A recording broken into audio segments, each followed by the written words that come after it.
I do care.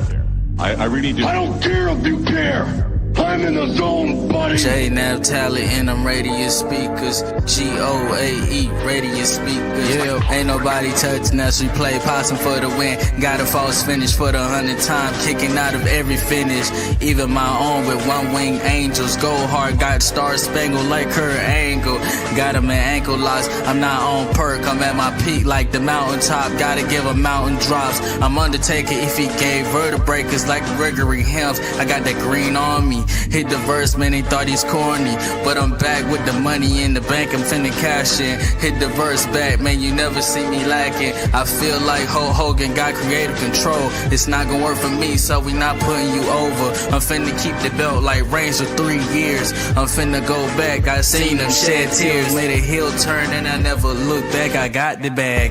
Hit the verse, man, I'm not slacking. Hit the verse, feel like this, I'm just chilling, just rapping. This is Playin Possum, and we going for the win. We gon' do it to the end. We gon' do it to the end. Oh, nigga, hit it with that negro. Fuck you talking about? He's literally playing possum, Drew. Come on. I was about to say he's playing possum. Yeah, possum. Yeah. Hey, possum. Roll credits. Roll credits. You're welcome for that. Yeah. Please subscribe to the podcast.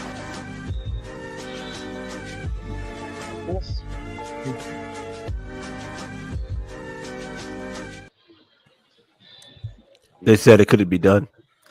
They said we could never get a professional wrestler on this show. Yeah, shut up, man. Anyways, how y'all doing? How y'all doing today, man? This Pretty good. I gotta be a hater, okay? Embarrassing me in front of the guests. No, I'm just a hater. You know that. What's up, y'all? You know, go ahead, guys. Go do your soliloquy, man. Go ahead. All that just to. Nah, I was done. I think Love was better. Damn, he's still frozen. I ended up freezing out of nowhere. Hold on. Of course you did. Oh, damn. I hope somebody Anyways, we have a screenshotted special that. guest on. We have a special guest on. Do you want to introduce yourself, brother? Hello, everyone. My name is Rook Kelly, but I'm also known as the Dynamic Rook Kelly.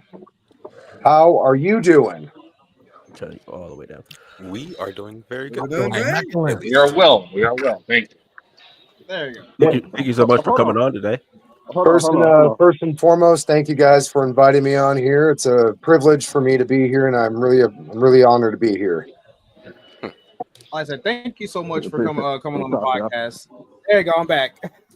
He's back. Thank you so Give him much for time. coming on the Feel free podcast. again. Like I said, the dynamic Rook Kelly. We gotta say it all together. It was one word. One word. Like I said, the dynamic Rook Kelly. From Relentless Wrestling of Spokane, Washington. Actually, like I said, the next show will be September 20th. If I'm correct. Mm-hmm. Oh my God! Why is everything on the 20th? Right. All Out, Wrestlepalooza, and now this show. Was that a Saturday? Yeah. I'm going to Relentless Wrestling. I'm going, but I'll watch all this. No one's gonna be home. No one will be home that day. I'm gonna be in Reno. No one's gonna be home that day. No one will be home. I'm being Florida, yeah. That's good, crazy, man. They don't care about me. Damn, I'm getting a tan. You're already dark as hell. Mr. Kelly, the question I was going to ask is, can you tell us a little bit about Relentless Wrestling? Absolutely. Relentless Wrestling started, I believe, in the end of 2022, start of 2023. And they started in Liberty Lake, Washington, and now they've evolved to staying in the main part of Spokane in the valley. We did a casino show this year, and we did 2 last year. It was at Northern Quest Casino, was our biggest show. We had about 800 people at that show, and then we're expected to have probably about 500 to 800 people for this upcoming November show, which will be at Northern Quest Casino. Yeah, it's grown from just being a small indie company in Spokane to now it is the company in Spokane. It is Spokane's biggest and truest professional wrestling company. Congratulations. I'm not home, so I'm clapping my arm like I'm the Rock. Oh, thank you. I thought he was just hitting the phone like that. No. Oh, I thought he was hitting the phone. Like, no. Like I said, there's a few. Like I said, there's a few companies I've been to. Like I said, been to WWE, AEW, then Defy, and like I said, they come to Relentless Wrestling. Oh my God, I don't want to talk about that shit. Glory not Defy. GCW. We're not. Yeah. But going to Relentless Wrestling, yeah, it seems like the energy is gonna be what us like. First of all, it sounds like it's gonna be packed. Especially, like I said, I've been been in Spokane for the past about 2 or 3 months, and seeing how many people like are downtown to see 800 people just in like jam packed to see wrestling. Oh, I love to see it. Oh man, our fans are awesome. It's a cool combination of avid wrestling fans, bar goers, and just people who are wanting to have a good time. So all of those combined in one, and the audience is with it every time. Like every single match, they're with it. They get the references, they get the whatever on TV or on the indies, they get it, and that's one of the things I love the most about this crowd. Like I said, you mentioned the casino match, if I'm correct, and if my bad, Ty. If I remember correctly, you were the winner. If I was correct, or yep, for Relentless Wrestling. If I'm the casino match winner. Yes, I am. We had a ladder. I was in a ladder match this year, our casino show that we had back in May, and it was basically it was like a Money in the Bank, without it being Money in the Bank, but it was for a briefcase. And then out of the 6 people, I did win. So it was a good night for me. That's for sure. If WWE gets a hold of this was not copyright infringement whatsoever. This is not copyrighted. The gimmick is up in the air. It's just a gray area. Just leave that alone. Have you big old gray area. The match itself wasn't called the Money in the Bank briefcase match. Thankfully, it was just a contract ladder match. So that's how we got away with it. Have you cashed in yet? Please don't come after us, WWE. Have you cashed in yet? This last question. Oh yeah. I get an email the next day. Hey, we got problems. I think I'm low. Have you cashed in yet? Have I cashed in yet? I have not yet. So I'm actually going to be. I'm in a match coming up on the 20th, and I am wrestling Anton Voorhees, and we've come to the terms that he's going to be challenging me for my briefcase. So that's where we're at right now. Okay. Now, can you give us a little bit of background and pedigree about yourself to those who are not familiar with you, like where you've been, all that? Give us a little bit about you. Absolutely. So I was trained in WWA 4 in Atlanta, Georgia. I was there from November 2012 to December 2013. And then within that time, I got to wrestle quite a lot in Georgia, once in Alabama. But I was trained by Mr. Hughes. But the class that we had was incredible. So in my class, we had Mr. Hughes was training us. We also had Apollo Crews was there before he got signed. We had Moose in our class before he got signed to before he got big. And then we had guys like, we had Baron Black. We had AR Fox was he was in our class, but he would help train us quite a lot. We had a group right here. What? Oh my God! Yeah, there's a picture that I always keep. It's a picture of me when I was in my my rookie year. And whenever people are like, you didn't train at WWA 4, I said, I showed them this picture, and it's literally I'm in the front, standing right next to Mr. Hughes. I had short hair at the time, but you can clearly tell it was me. But yeah, we had a star-studded cast. We had I don't know. Some of you guys might have heard the name. It goes by Ashton Starr. He's incredible. I love his work. He was in the class. We had Ashton. Moose was there. Baron Black, Apollo Crews, and Jonathan Gresham. He would come in and train train us quite a bit too. This sounds like the most Atlanta crew ever. It was the most Atlanta thing ever. Like Yeah, it was pretty cool though. The experience was awesome. I would never, if I was ever asked to do it again, I would do it all over again in a heartbeat. Absolutely. And so let's see, going from after I was there for a year, I moved back to Washington State, and then at the time, Spokane didn't have any wrestling going on. So they had unfortunately, they had guys that were backyarders at the time. And I came back and I was like, all right, well, I'm only a year in the business, but I'm going to try to show these guys how to at least do something, even though I only knew the basics. So after I had some networking connections, I would wrestle for a guy named JD Mason. It's a Northwest Pro. That's over in Vaughan, Washington, which is on the west side of the state. And then from there, turned into I'm also wrestling for a company called SOS Pro Wrestling, which is in Tacoma. And then I go back to Tacoma. I did not know that. Wrestling. Mhm. SOS Wrestling. I was in Tacoma for 9 years. Did not hear anything about it. I'm surprised. I'm like, oh man. I'm upset now. Oh well, dude, they're a great company. It's an island theme. So how SOS started was during the pandemic. So they're still relatively new. So they started in 2020, and everything was shut down. So a guy just bought a ring and put it in his backyard. And so all of us wrestlers, we just needed something so we don't go insane. So we just had matches. We had wrestling matches.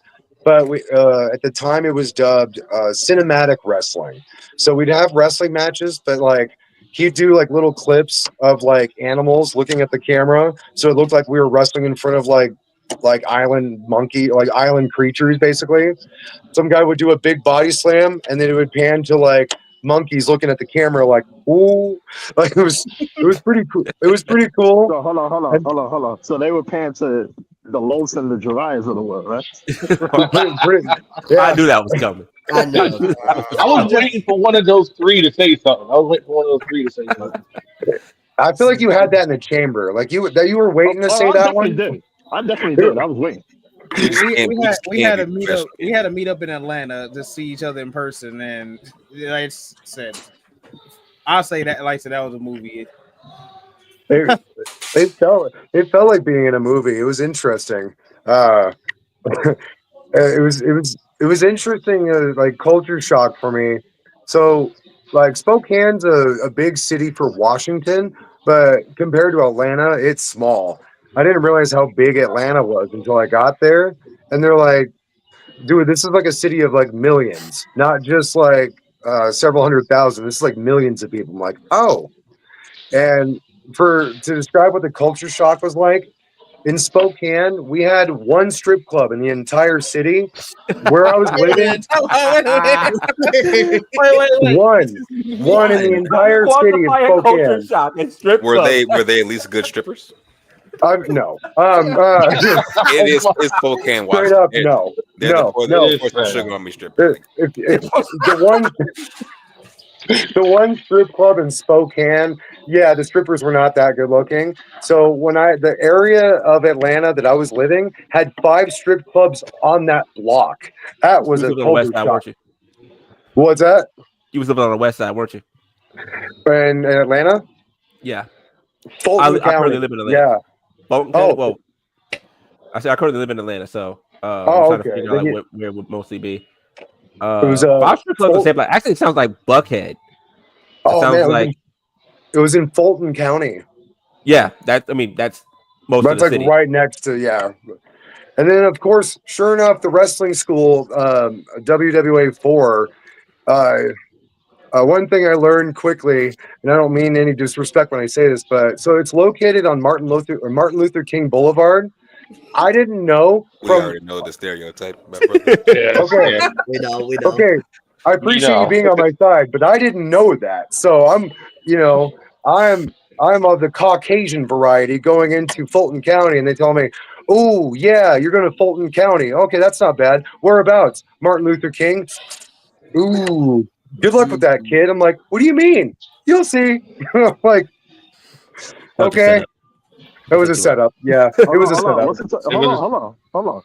What's the stereotype, man? What? Come on, someone. Every MLK Boulevard in the country is in a bad neighborhood. I can't vouch. I live near 3.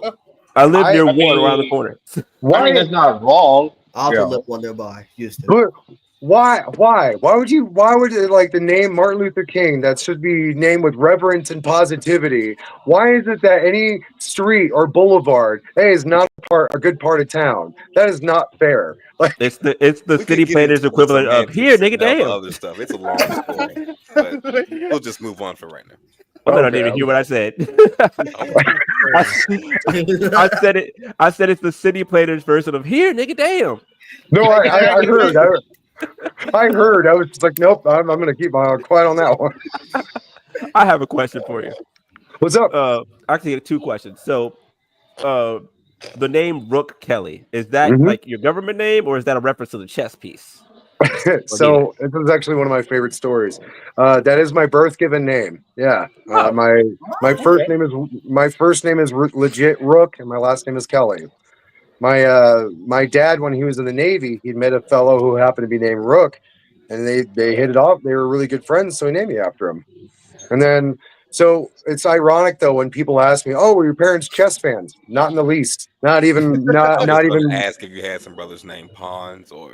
Oh my gosh. I would have guessed. Well, here's where it gets messed. Like here's where I couldn't have written it better myself. So I took Kelly is my dad's last name, but my mom's maiden name is Knight, Knight. Not even making that up. Had I taken my mom's maiden name, I'd have to be a chess player. Like with Rook Knight, an insane moniker, bro. If your name's Rook Knight, sorry kid, but whatever dreams and passions you have, you better be a chess player, and you better be a good one. 5-time chess national champion. Oh man, people would fear me in the chess tournaments. His name's Rook Knight. No, bad. I'm out, dude. Like so, but it's funny. Yeah. It's just it worked out that my mom's maiden name is Knight, but like Rook Kelly's my birth given name. And my second question is, from my limited knowledge of independent wrestlers, I know that for some wrestling isn't their full-time gig. They have some other jobs that they supplement on the side. I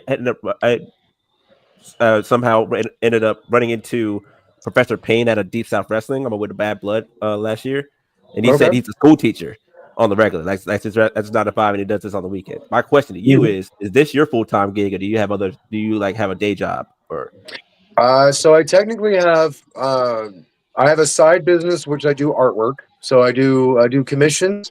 I love doing it's comic book style, or I can do cartoon or caricatures. And that's what I sell on the side. And then in my day job, I work at a hospital.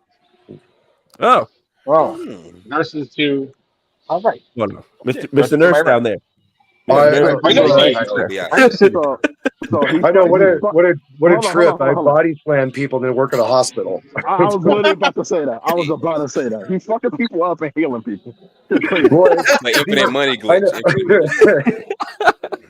It would have been even funnier if I was a nurse and I just like broke a guy's rib and I had to like treat him the next day. He'd be like, "What? No, I deliver food to the patients. So I mean, I start from the kitchen. They give me a big cart full of food and say, "Okay, go to this floor, deliver to these patients," and there we go. What's the worst job you've had? Okay, the worst. So I've worked quite a few jobs. I've done telemarketing. I would probably say over the phone surveys, and my last sales job was probably the 2 worst jobs I ever had. Because over the phone surveys was just so tough because like they'd make you ask like political questions, and I don't like asking political questions, and just getting just pretty much getting promoted by the customers on the daily is not fun. Like and they were going shootsies with me, so I can't swear back at them, otherwise I lose my job. And then the last sales job I was at, it was soul crushing because you try to come in with a happy attitude, and then I'm seeing everyone just like they're depressed, they're upset because they have to make deadlines, and then they have to make quotas, and they're going to lose their job. So I was like, man, I have a lot of love and respect for that. I can't do that anymore because it hurts to see other people being like that, and then trying to lift them up is hard, and then try to go about your day making the quotas. It was mentally tough for me. I would say the question that I have for you is, how did you get influenced into wrestling? Like, what were some influences like at a, I guess, younger age that you had that got you into wrestling in the first place? Oh man, so I mean, my story is just as simple as everyone else's. I was just channel surfing one day, and I saw two grown men throwing each other in a ring, and I thought that's pretty badass. I would like, And then it's funny, I actually, because of pro wrestling, that got me into amateur wrestling.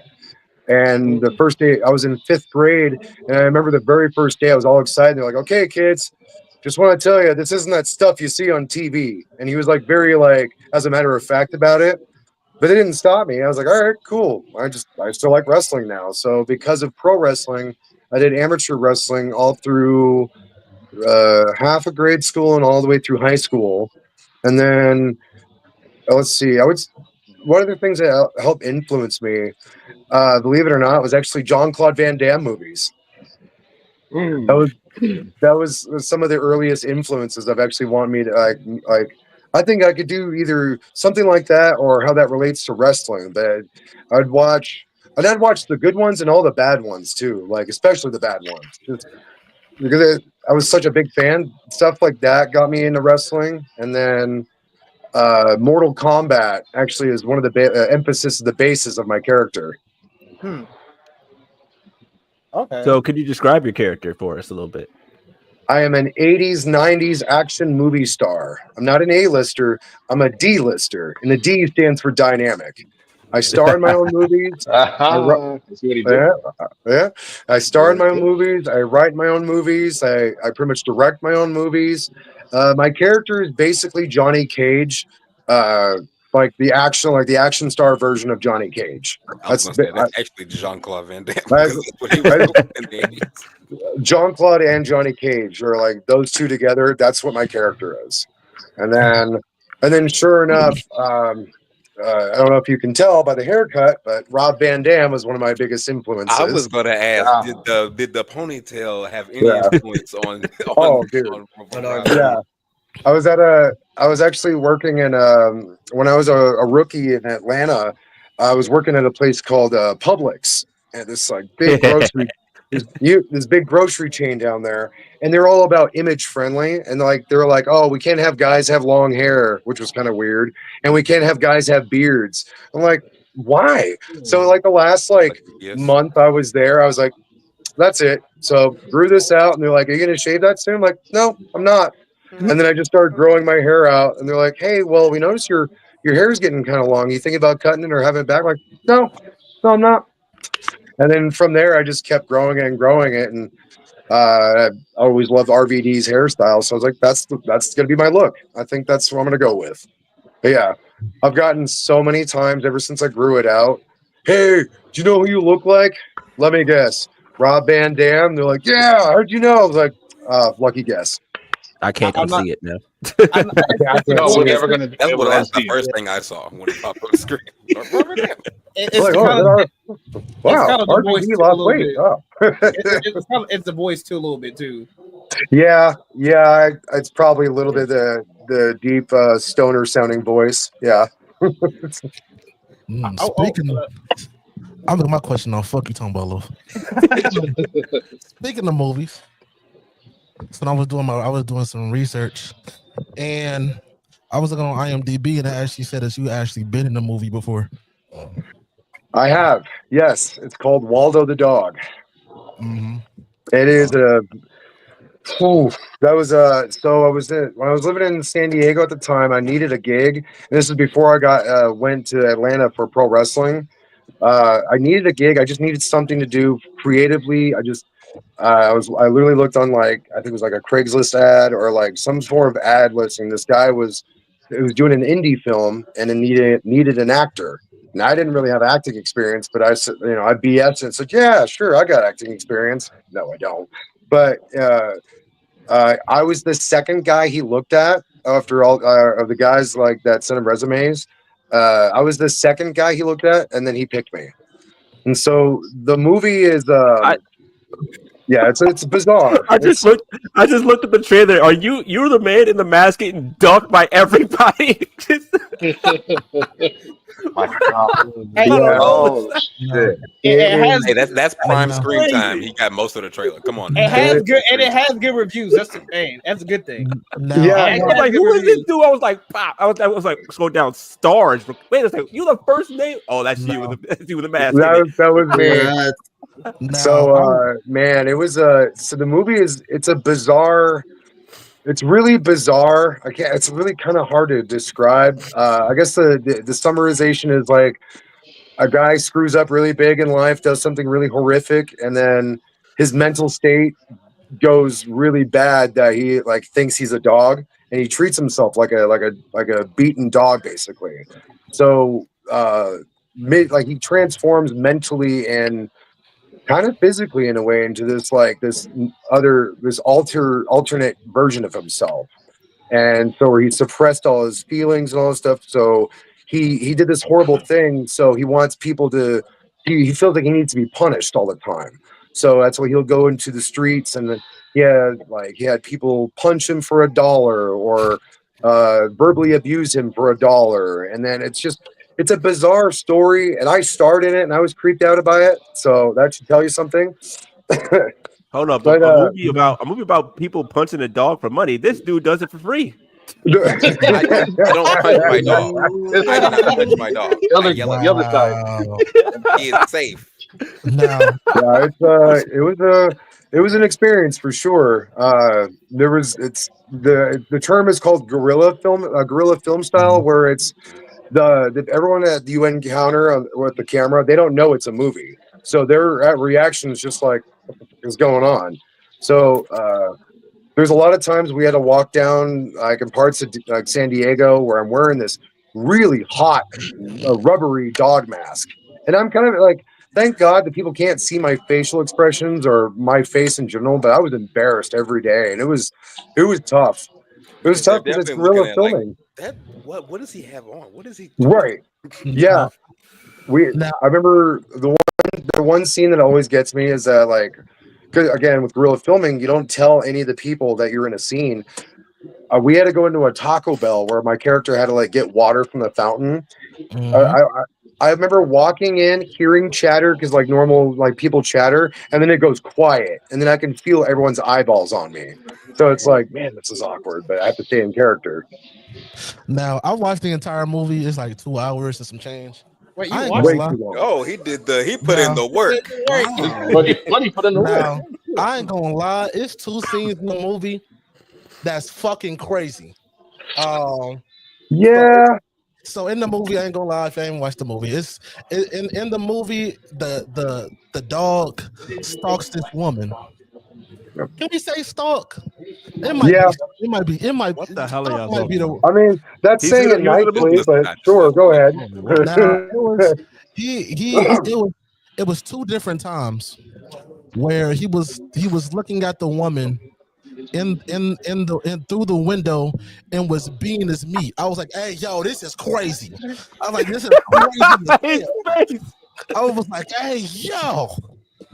One time, now the first time was crazy as shit. Because the woman was playing with her dog in the first scene when he was being this meat. That was crazy. Now the second one, I could let slide. You know, the girl was changing the clothes or whatever, but that was still fucking insane. I'm not gonna lie. Yeah, whoever wrote that, and yeah, man. It might be him. He's credited as a writer on the movie, so it might have been his idea. So the director Chris Canonizato, it was myself, him, and the actress. Her name is Jacqueline. I didn't write anything. I didn't write a damn thing on it. In fact, he just gave us a rough draft and said, "Oh, in this scene, you do this and this." He never gave us any like lines or anything to rehearse or anything like. He just literally said, "Okay, I want you to do this, this, this, and this," and that's it.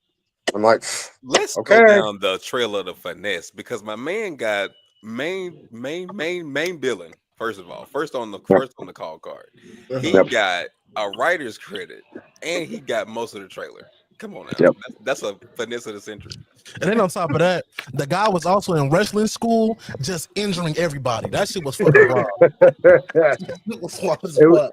It was because of that set. It was what got me into like, okay, I can be a wrestler.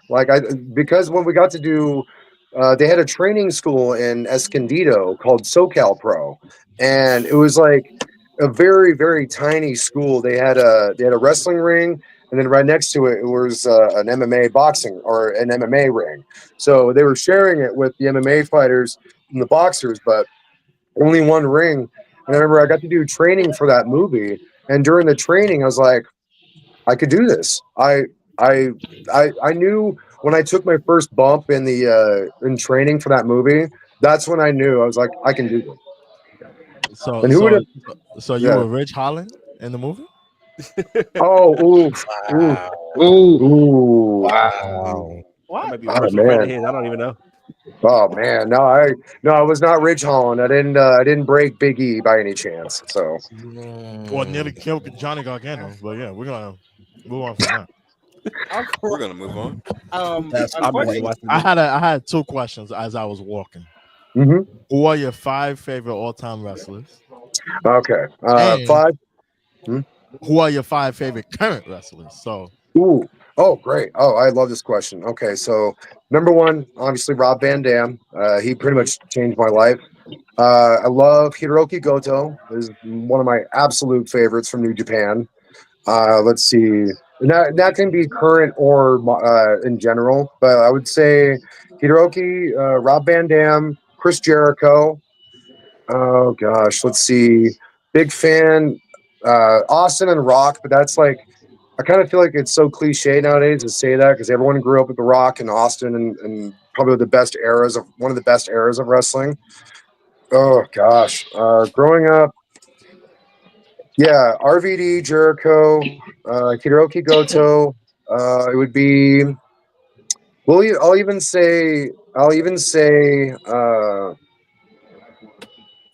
Okay, tough one. I'll even say Booker T. Like we're talking Harlem Heat Booker T. And when he won his first championship, Booker T. Definitely one of my all-time favorites. And then I was I used to Halloween 2 years ago. I used to be obsessed with Glacier. I remember Glacier. WCW Glacier. Really? He was like a Glacier. Dude was might as well have been a jobber, but he was one of my favorites. I don't care. He was Sub-Zero, and that's all I needed. And then let's see. Current wrestlers. Let's see. I would say. Okay. I like Brian Keith. I think he's doing great. I think he's doing really good work. Let's see. I really like him. I like. I'd say Dominic Mysterio is definitely on one of my modern favorites. Is Dominic? Just his heel work is fantastic. And let's see. I like Gunther. I think Tony Storm is also one of my favorites in the modern era. And then excellent pick. And then actually, I would say Naomi has become one of my newest favorites as well too. So quick interruption.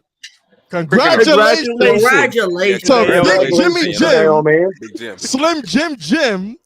That was synonymous because she put the title on the Slim Jim logo. I appreciate that. Congratulations. You wrestled pregnant 3 times. 3 times. Seriously, she's a badass. It took the wildest bumps in all 3 matches. Yeah. Big Jim doing more for the women's division than Tony Khan ever has. That boy Uso was on the way. That boy Jimmy said, I'm getting over one way or the other. Fuck you. One way or another. I'm getting this over. Okay? I'm putting my shit in. Speaking of current day wrestling, what's your take on what's happening today? You know, between all the territories, all the feds, all that. What's your take on that?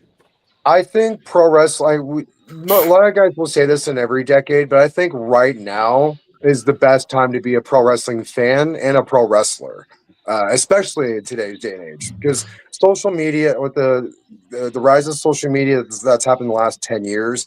If you're a pro wrestler now, you have so much of an advantage with social media and marketing yourself and presenting yourself. I feel like today's market is it's especially in the Pacific Northwest, it's been in a huge boom period. So now, like, not only is there wrestling companies, but now they're becoming big tier companies. So like Defy is the number one company in Washington. That's the biggest company in Washington. But it's like Relentless is becoming really, really big for the Pacific Northwest. Prestige has been doing its thing. Yeah, I'd say like being a pro wrestling being a pro wrestler and fan is great because now we have a deal, we have a partnership with WWE and TNA that we didn't have 10 years ago that we all wish we had, and we wish we had 15 years ago. There's AAA and WWE. You have CMLL with AEW and New Japan. There's just so many companies like finally partnering up. I feel like it's what we've been needing for the last decade. So to follow up on that, so you said like because indie wrestling, you basically have 3 jobs. You gotta be a promoter, promote yourself, you gotta go out there and wrestle, and you gotta promote the shows and everything. What's your favorite part? Oh gosh, I'd say probably promoting, just either shooting a promo when I can, or just I'd say the wrestling aspect that's probably my favorite part, is just being able to wrestle and just seeing the audience. And I would say also the wrestling and promoting are my 2 favorite parts. Okay, I got one for you. What would you describe as the craziest spot or bump that you've been a part of? That I've been a part of. Yeah.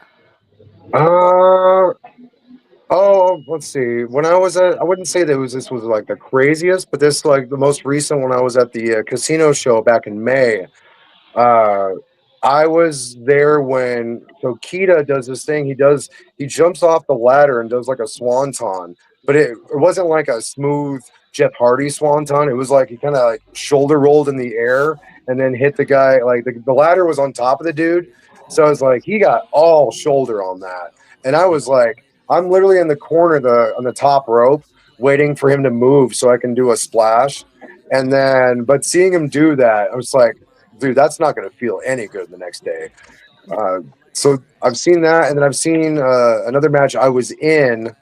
I was on the top rope, and I got full Nelson slammed in a TV, in a flat screen TV. Now, how the hell did that happen? Like, was that a back bump? I'm thinking like when you said full Nelson slam, I'm thinking like Bubba Ray when you got to take that bump on your tailbone. Yeah. Is it like you took a bump on your tailbone through a TV screen?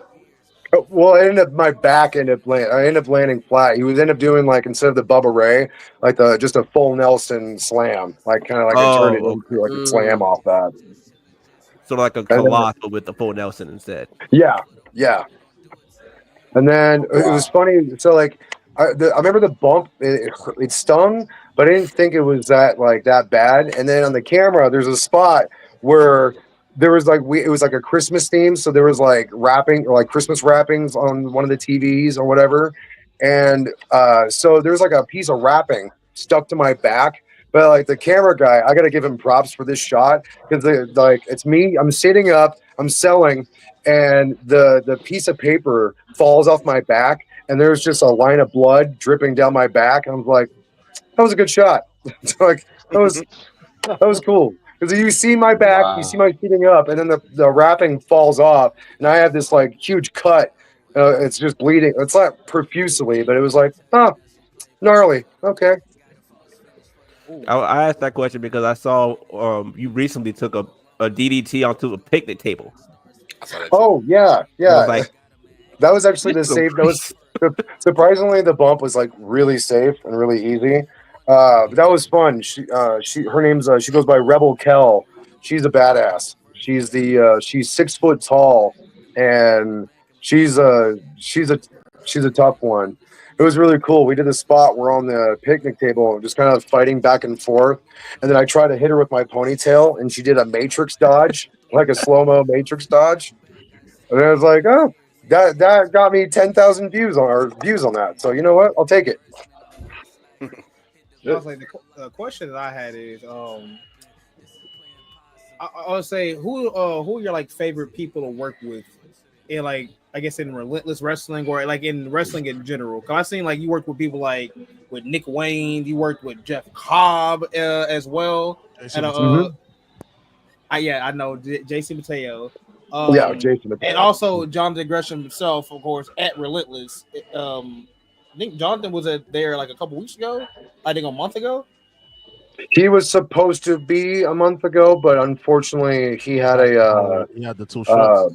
He had a health scare, which I'm glad that he's doing way better on now. But apparently, he said it was a stroke. Yeah, 2 strokes. So 2. Gosh. Yeah, I think it was 2. Yeah. So I'm glad he's recovering. He's doing way better. But yeah, that was scary. That was kind of scary hearing that. So he couldn't make it, unfortunately, and so he should be coming to this next show. But I don't know how he's feeling or anything. So hopefully. Nick Wayne, I only got to work on a tag match with him, and that was like actually during the pandemic as well. So it wasn't really like a big highlighted match. And then when I got to work with now JC Mateo, that was back in the end of 2018, and that was probably the biggest. That was the biggest at that time. The biggest challenge and the biggest tester for me was Jeff, and I had a blast. That's still to this day one of my favorite matches, like top favorite matches. There's a guy that I've worked with. His name's JD Mason. We've worked like a dozen times, and he's one of those guys that like we don't even have to say any. We've worked so many times that we don't have to say anything. I can just be like, hey, at some point I want to do this. Okay, cool. And that's it. We can just go out there and we can just call it in the ring, or we can just have fun. So definitely him. I've worked with Kita 4 times now, and we pretty much know each other very well. That I can look at him and be like, what do you want to do for the end? What do you want to do for the finish? Okay, cool. See you out there.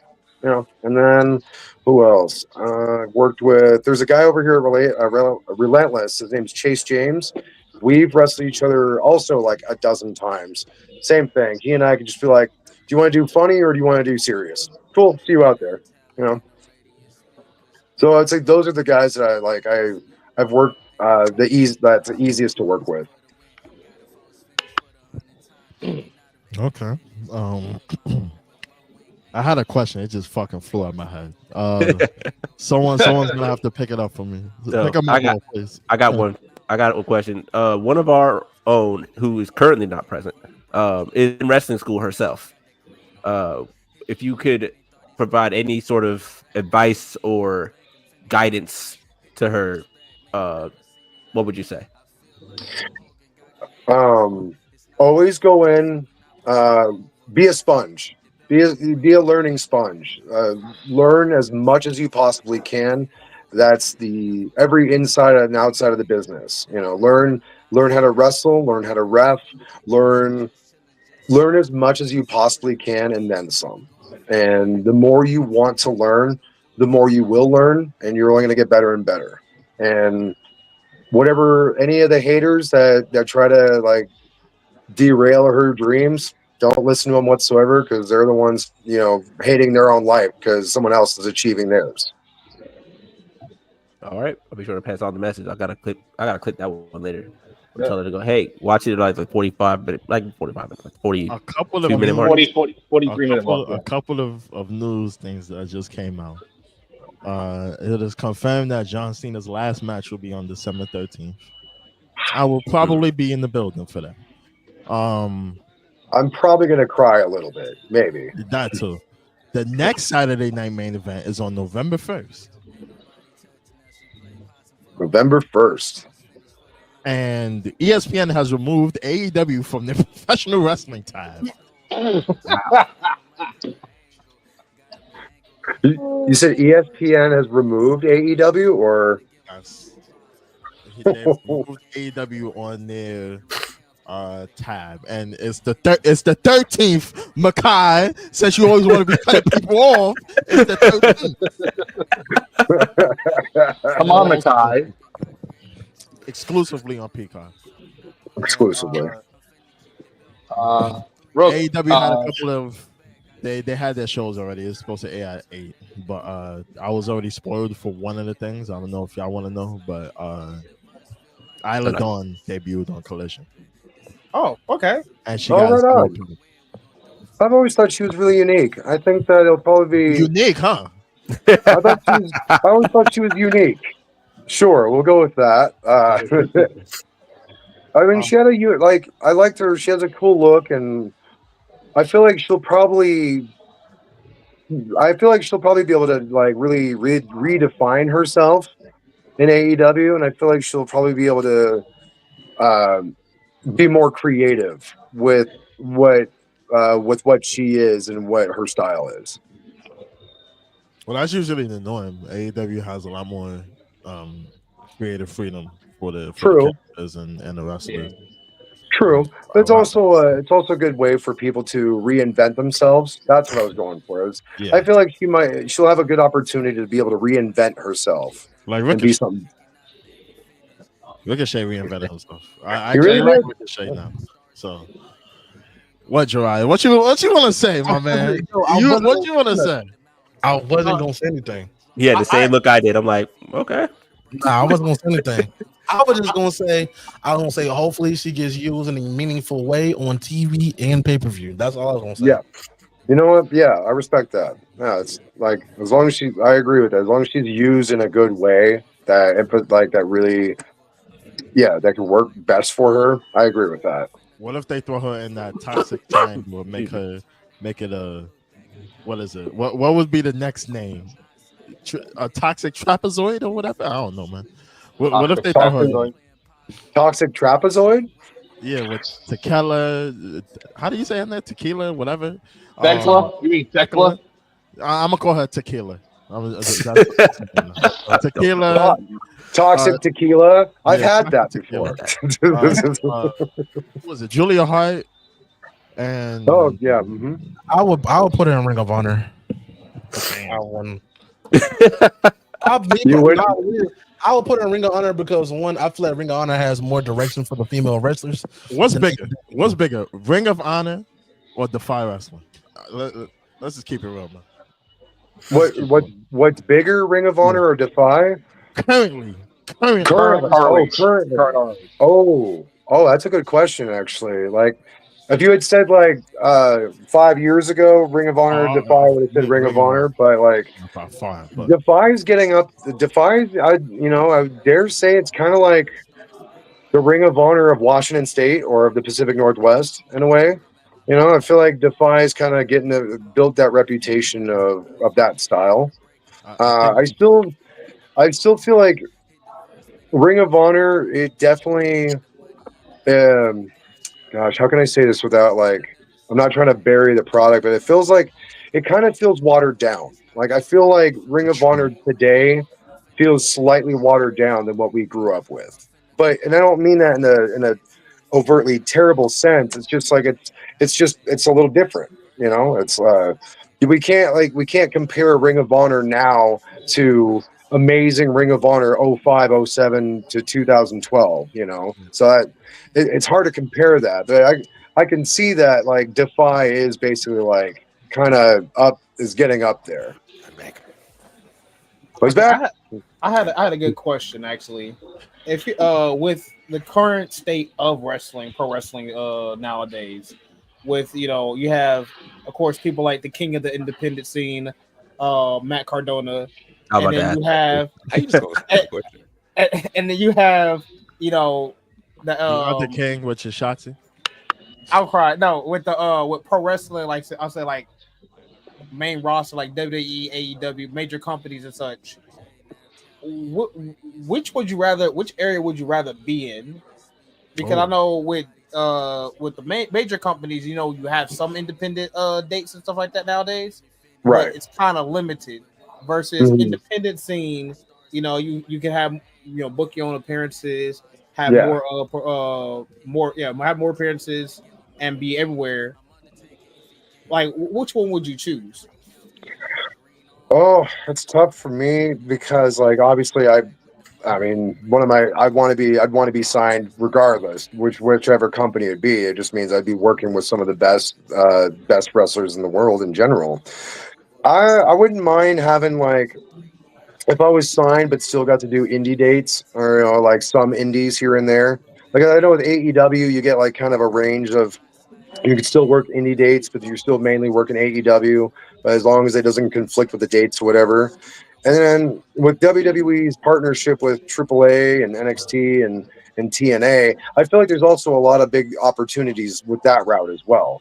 Because like let's say if WWE not only they have a partnership with TNA and AAA, I think they also have a partnership with Pro Wrestling Noah, if I recall.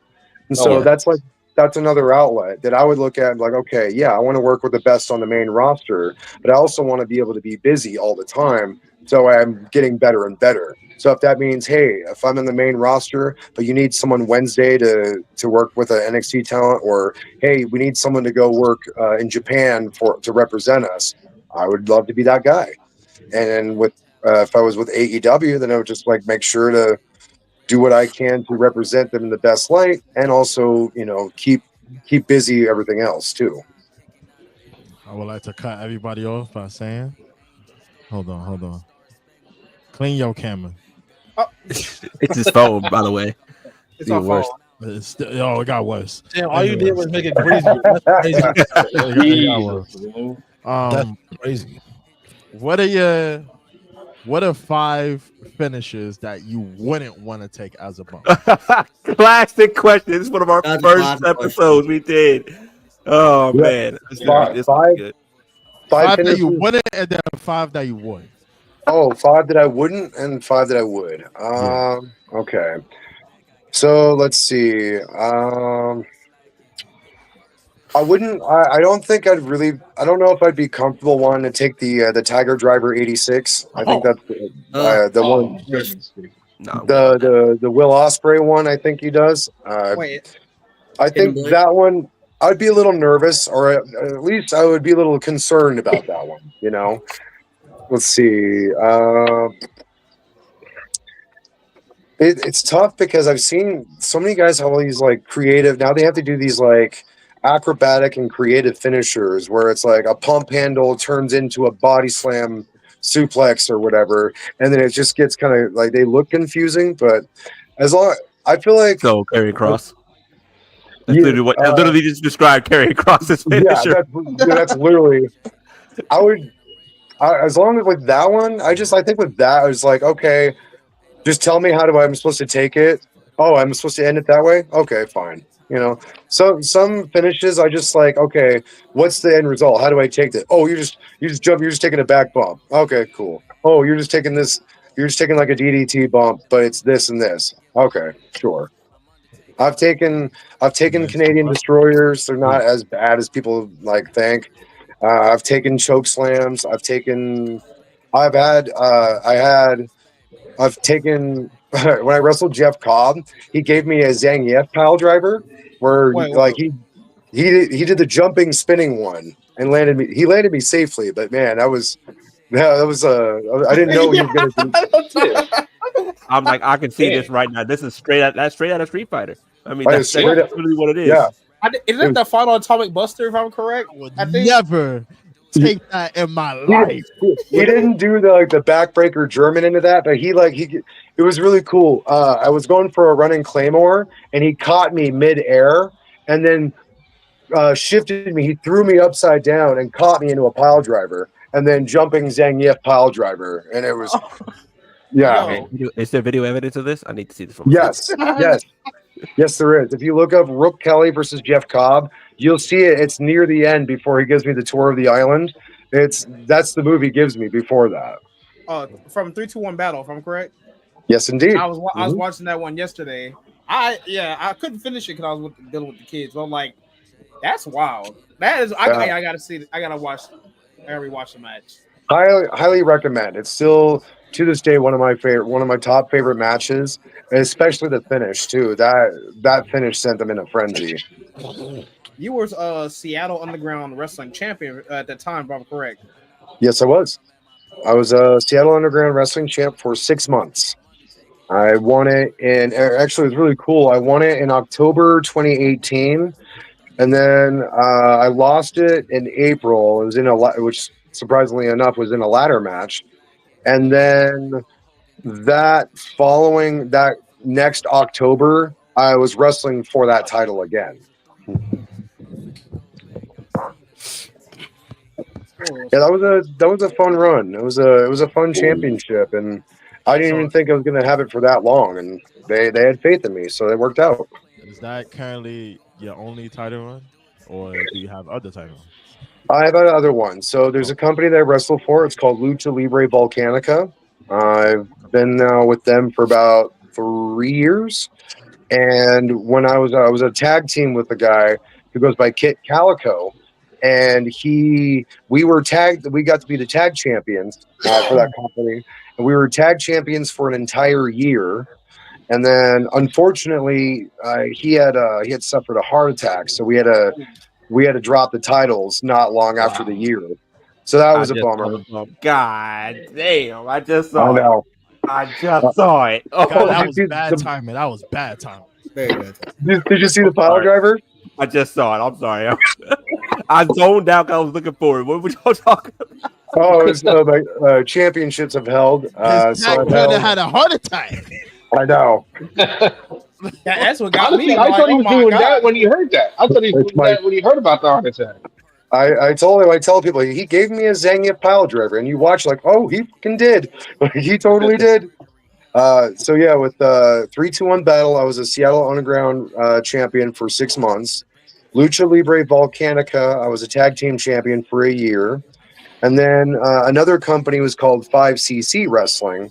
That was in Bellingham, Washington. I was a tag team champion there also a year. We were the first tag team champions and the longest reigning. And then, let's see. And that's it. Yeah, I haven't really had any other championships since then. I'm a little overdue. Yeah, I'm about to say, you have a match on the not the 13th. What is it? The 29th, I think. It's in Canada. No, it's in that's the 13th. You were right. 13th. Okay. Yeah, and that is for their. It's called the ASW Trans Canada Heavyweight Championship. Okay. Mm-hmm. Oh, versus who? Versus Sean Murphy. His gimmick, he goes by. He's the main attraction, Sean Murphy. Like that sounds. I don't know why that sounds a little bit familiar. Sounds mad familiar. That's why I was making that face. Sean. Chris, did you have a question? First of all, Sean Murphy is a What's baseball that? You know that, I think. Oh yeah. Did you have a question earlier? 5 guys you would work with today, current roster, any territory. 5 guys off the top of your head. That you haven't worked. Haven't worked with. Oh gosh, I mean, RVD and Chris Jericho, no matter what, always going to be my It's like, please, universe, just please. Let's see. I would love Sammy Guevara. I think would be a lot of fun. I think I really think myself and Speedball Mike Bailey and I would probably have a really, really fun match. Great pick. I think our styles were. Dennis. Fuck you, Dennis. My boy, he hates Speedball, so I had to. I met Speedball live in person. He's a great person. I do feel like, but I feel like our styles would be a fun match. And then let's see, of any other company, Brian Keith. I would love to work with Brian Keith. I think what he's doing on television, I think people are I think there's still a lot more they haven't seen of Brian Keith yet. I think there's still stuff under the surface. That's just that that it's almost there. Let's see. That's a few I've mentioned. So any other company? Judas Icarus. I know he's with TNA right now and with Defy. I would love to wrestle. I believe his name is Javon Evans from NXT. Yeah. Shout out to Javon Evans last night. That bump he took last night. Oh man, that guy has a future. I'm telling you, that guy is going places. And let's see, I would love definitely him, and then I would love to wrestle Moose, just so I'd be like, because we're both WWA 4 alumni, and I would love to be able to wrestle him and be like, hey man, this is only 13 or 12 years in the making, and I got to see him rise, and that would be a great test for me. And then lastly would be Jonathan Gresham. Hopefully we see that match in the next couple of months. Me too. So Me too. That time to put your cloud chasing mindset with. Who's the biggest name that you have worked with?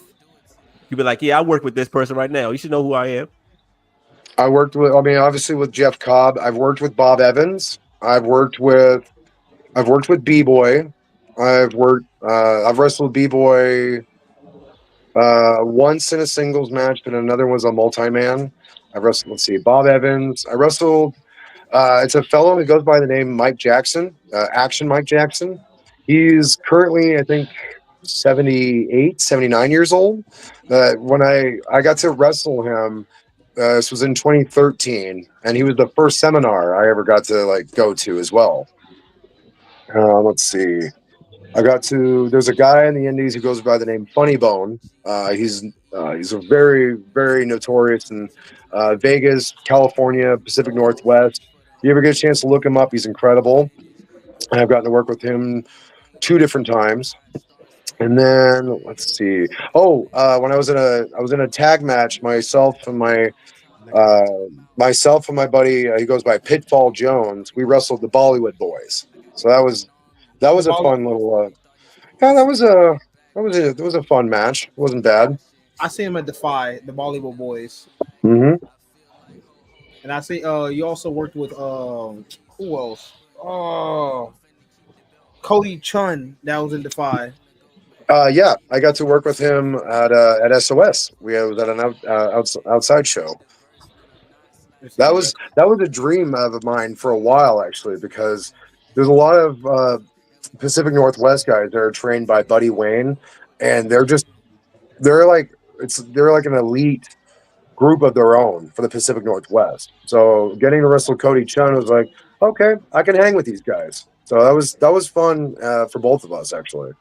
For those who are not familiar with Cody Chun, he is part of a tag team known as C4. C4? I don't know, he's with Defy still. I know that he's been to AEW as well. Yep. I need to see the main event on AEW, man. Yeah. Hey, look, I'm a House of Glory guy. I live in New York, so I've been to a lot of House of Glory shows recently. Oh man, I've been wanting to go to a House of Glory for a long time. It's just unfortunate. Like when I live in Spokane, I know that flight is not going to be cheap trying to go to New York. Nah. But have you worked in the Northeast? Any Northeast territories? I have. I went to a seminar. I actually flew from Spokane to New York in 2015 for a seminar. It was at the time it was Mike Quackenbush, and so it was like a seminar / like they put it as they worded it as a tryout match. It was just more like you're just everyone's in gear. You're in a practice match, but that was it. So I haven't really gotten to work in the Northeast yet, but that's one of my goals. Another question. But yeah, House of you gotta go. You gotta go to at least one show, man. Me and my boys we always go. Highly recommend. Yeah, it's in my opinion, no shade on Northwest. It's the best indie show out right now. Of course, I'm gonna blaze my show. Fuck. Hey, no problem. You got to rep your town, man. I dig it. I haven't seen Relentless Wrestling yet. I seen Defy. I haven't seen Relentless yet. So have you seen GCW? No. Don't. But anyways, don't. Why not? Just don't. What's wrong with GCW? I had a bad experience there, man. Oh, nigga, you had a bad experience. Fuck out of here. His one bad experience is the worst. Okay, don't go. My boy, he's had 3 consecutive bad experiences. Three. Well, maybe Or maybe after the first one, he should have went to the second one and the third one. That's on him. Let's tell him that. Hey, man, maybe that's a one-off. Maybe give it another chance. We try again. And never mind. Third one. A little segue. You know, we got two people repping the merch. You know, show the merch on the screen, brother. Hey man, we got the. Okay, first of all, I'm way down here. But you way down here. Go to Jariah. He got this jacket on too, man. Nah. I should put mine on. I just watched it too. Man. I see the merch. He's still in the corner, I think. You still in the corner? Yeah. Okay. What do you move it to? Dude, those put his on off camera. Okay. I know. I have my merch right here too. See. Clean your camera. Nigga, you just push it. Oh, man. Let's see the merch, man. Let's see the merch. Dude, let's see the merch. Clean your camera. I got the merch. The merch is still in the bag. Where your merch It's in the at? bag. It's in It's in the bag. Just like You need to put it on your in the hat. You need to put it on your back. You need to put it on your back. Unpack your bag. You've been home a week. Damn. Why are you centered? I that's what I wanted to ask. Because he likes. I was waiting for you to ask that question. I was sitting like there for an hour. I put myself centered because I was like, let me try something different. Because you was like, what is that angle? Only reason I don't do that is because this weird box. It's not actually up there. There's weird box in the background. I'm gonna get something in the back to fix this up to it actually look better like that. We all live lives. The box don't matter. Nah, what the hell were you just doing just now? My God, yeah, are you on a piece of asparagus? What is this quality? Oh yeah, what? Yeah, your camera. It's the light. Your camera just like the longer we looked at you, just pick the camera down. Oh wait, hold on. Merch. I want to see the merch. I actually like the shirt. I like the shirt. That's a good one. I like the shirt. I have plenty of these in many sizes, so if you want to hit me up, I can definitely send one your way. Yeah, I need a large. Loaf needs a 5X. It's okay. I can make it happen. 5X. He only needs a 2X. Jeez, 5X is crazy. I mean, he needed 6X just in case he started a hurricane in this bitch. I had a question. No! Wait a minute! It's crazy. Whoa, hey man, that's crazy. He tuned in. He just came out your head. He can't do that. This man went head You met him in person, man. He can come out your head. That's crazy. I had a question. Now I forgot my question. He ain't no goddamn question. I did have a question. Other than wrestling, that's like if you didn't do wrestling today, what would your second career choice be? Comic book artist or actor? Yo, hold on. I want to point out the code switching in the chat. Hold on. This man went from Twitch to YouTube in a matter of a minute. How do you code switch like that? Was that the Samuel L. Jackson Pulp Fiction? Okay, that's awesome. Yes. Well, surprising he's not here because he's actually one of ours. My favorite. 13 of us in here at this point. My favorite meme of the Pulp Fiction Samuel L. Jackson is the someone did like it's the game Guess Who, but it's him going, "Does he look like a bitch?" And it makes me laugh every fucking time. Does he look like a bitch? You look like a bitch. Why are you trying to fuck him like a bitch? Yo, what the fruit snacks at? Huh? What the fruit snacks at? The fruit snacks? The fruit snacks. Yeah. Why ask me? You got the gushers on deck? What was it? There was a question. There's another question I had. I'm sorry, we always come at each other all the time. It's okay. I got a question. Oh, never got a question. Yeah. What is the best match that you ever wrestled in your indie career?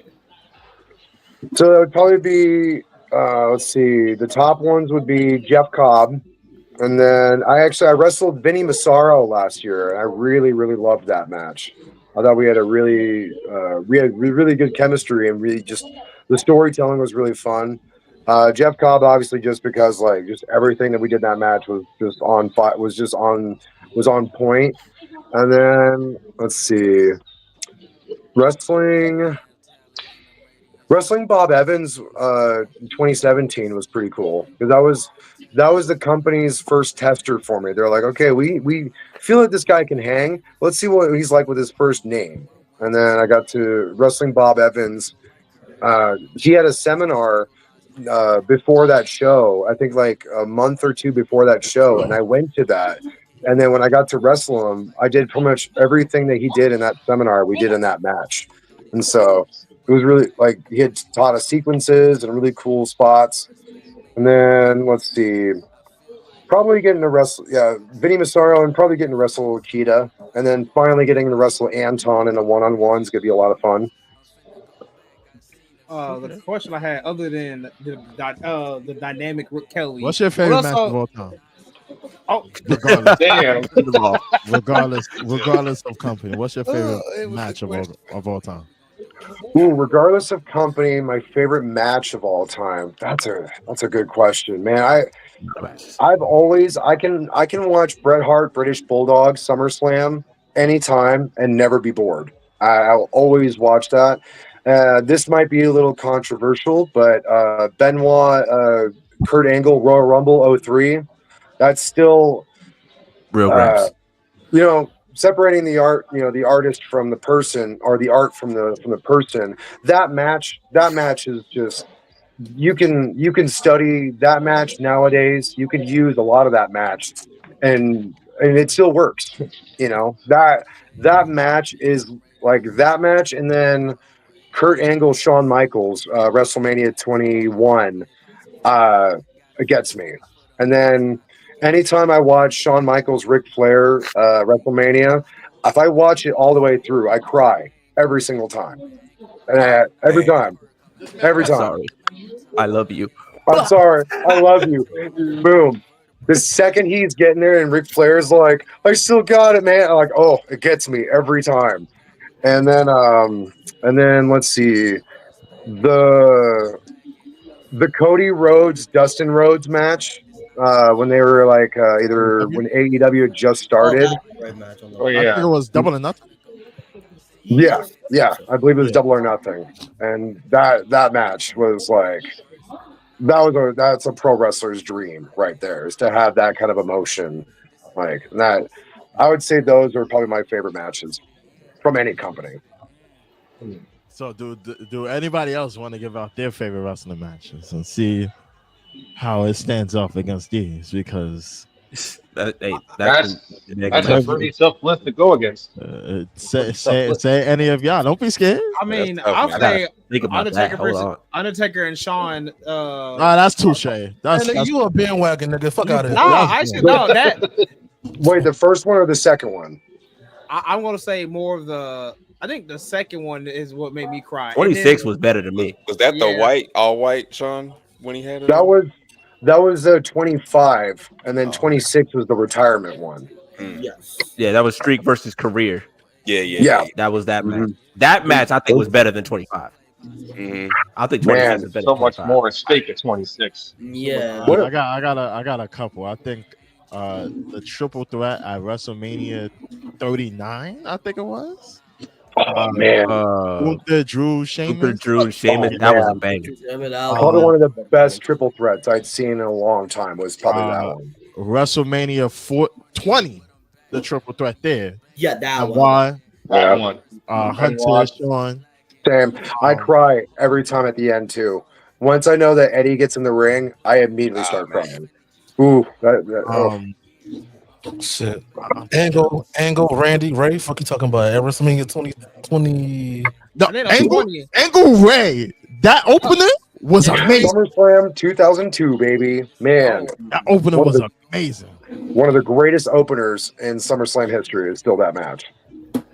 I always talk about this match right here because that match was the day I was born. Literally the day I was WrestleMania 13. Austin Brett, WrestleMania 13. Okay. If you want to talk about shenanigans, Mankind versus The Rock on Raw. The chair shots or the the shenanigans. When Austin came out, when Austin came out and the whole arena erupted. When Eric Bischoff was talking shit, saying that shit is gonna be ass, and then it ended up. Oh man, Yeah, like a domino effect. Yeah. Who would have thought that giving away the finish for Mick Foley winning the title? Oh yeah, that was the match that the Monday Night Wars ended. Yeah. It ended right after that. That ended right there. Like that was the turning point. Yeah, me personally. The Huber's got the best one. Yeah, what you got? Shit, I'll fuck with Bobby Lashley versus Big Daddy V. I'm correct. Man. Okay, this guy, bro. Hey, hey, hold on. That leapfrog was impressive as F. Like, are you kidding? That 6'8" fucking leapfrog, dude, that was dope. I'm all for like. Man, you're not been flying like that. I'm all for some like out of this world type of stuff. I recently rewatched this. It was Lesnar Roman Reigns at SummerSlam 2023. Hey, I was supposed to be there in Nashville. When he had the tractor. Yeah, we had the tractor. Yeah, you were supposed to be there. What happened? I didn't get tickets. That nurse money. That would be a factor. I just didn't get tickets. But yeah, that one was really good.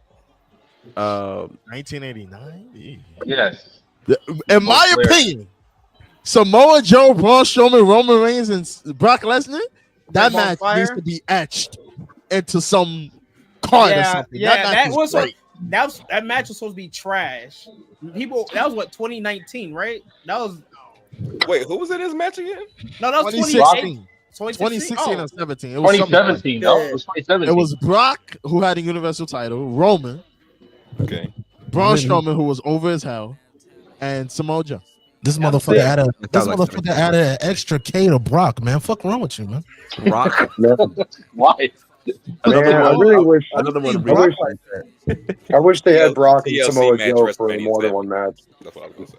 Like this motherfucker dead ass said Brock. Had an extra K on that shit, man. Kelly versus Sasha in Brooklyn twice. They had two matches in Brooklyn. That stole the show. I didn't even know that. Bailey and Sasha Banks, right? Yeah. NXT Takeover, no? Takeover, and then SummerSlam 2015. I didn't even know that. I completely tuned that out. Probably that. Rhea versus Flair. Nah, you can keep this. I ain't gonna lie. Nah, hey yo. It was a great match. Rhea versus Flair 39. Yeah, that's when Rhea won the Rumble. I disagree with that. Samoa Joe versus Kurt Angle. Any match was always lit. Yeah. Let me say the touche ones. Samoa, AJ, Christopher Daniels. That's touche. Oh, dude, that's a chef's kiss. That's like you can study that match for a triple threat, and you can. There's so many cool things with that. I think that match. I feel like really helped set the tone for TNA for that next set of years for the next decade. Any X Division title match during that time. Yo, he said, I saw Velveteen Dream versus Aleister Black. That's a good man. One. That told a story. Man, we told you we done with the black and gold era, man. Don't be hating on black and gold because they actually told stories, man. Bro. Black and silver don't tell stories now? They do too. Speaking of stories, we got a great story with the triple threat women's #1 contenders. Whatever match, I don't want to watch that. Anyways, I don't want to watch that. Whatever. I was just now her name is Athena, but Athena versus Nikki Cross. Yeah. That Okay. Why are you laughing? Go look back. I'm looking at this match, man. I'm looking at this match. This match I'm about to say, it shoots up to the top of the list because I was there in person when I saw it. It was Drew McIntyre versus CM Punk at the Hell in a Cell of Bad Blood. Oh man, that was bloody and awesome. Oh, that was like the right. Seth and Cody, when he had the torn peg. Why? How did I forget about that? That was a great match. Story going into it, the match itself was great, but this one, I feel like this one right here hits home. He went 30 minutes too. He went 30 minutes with a torn pec. Like, that's. I didn't even watch that match live. That was in a period where I wasn't watching the WWE product on a regular weekly basis. It was like right before I started watching back. And my father, who had recently returned to watching wrestling because he had taken a little break from it, he was like, I know you don't watch the weekly product, but go watch that match. Just watch it. I'm not going to say nothing else. Just watch the match. One match that'll always stay true in my heart is Rob Van Dam versus Bam Bam Bigelow, 1998. It's ECW. Yep. That's my. I've probably watched that match more times than any other match that I've really watched. Is that match, and I still find something new every time. Mike Awesome versus Masato Tanaka. Masato Tanaka, any of their matches. My God.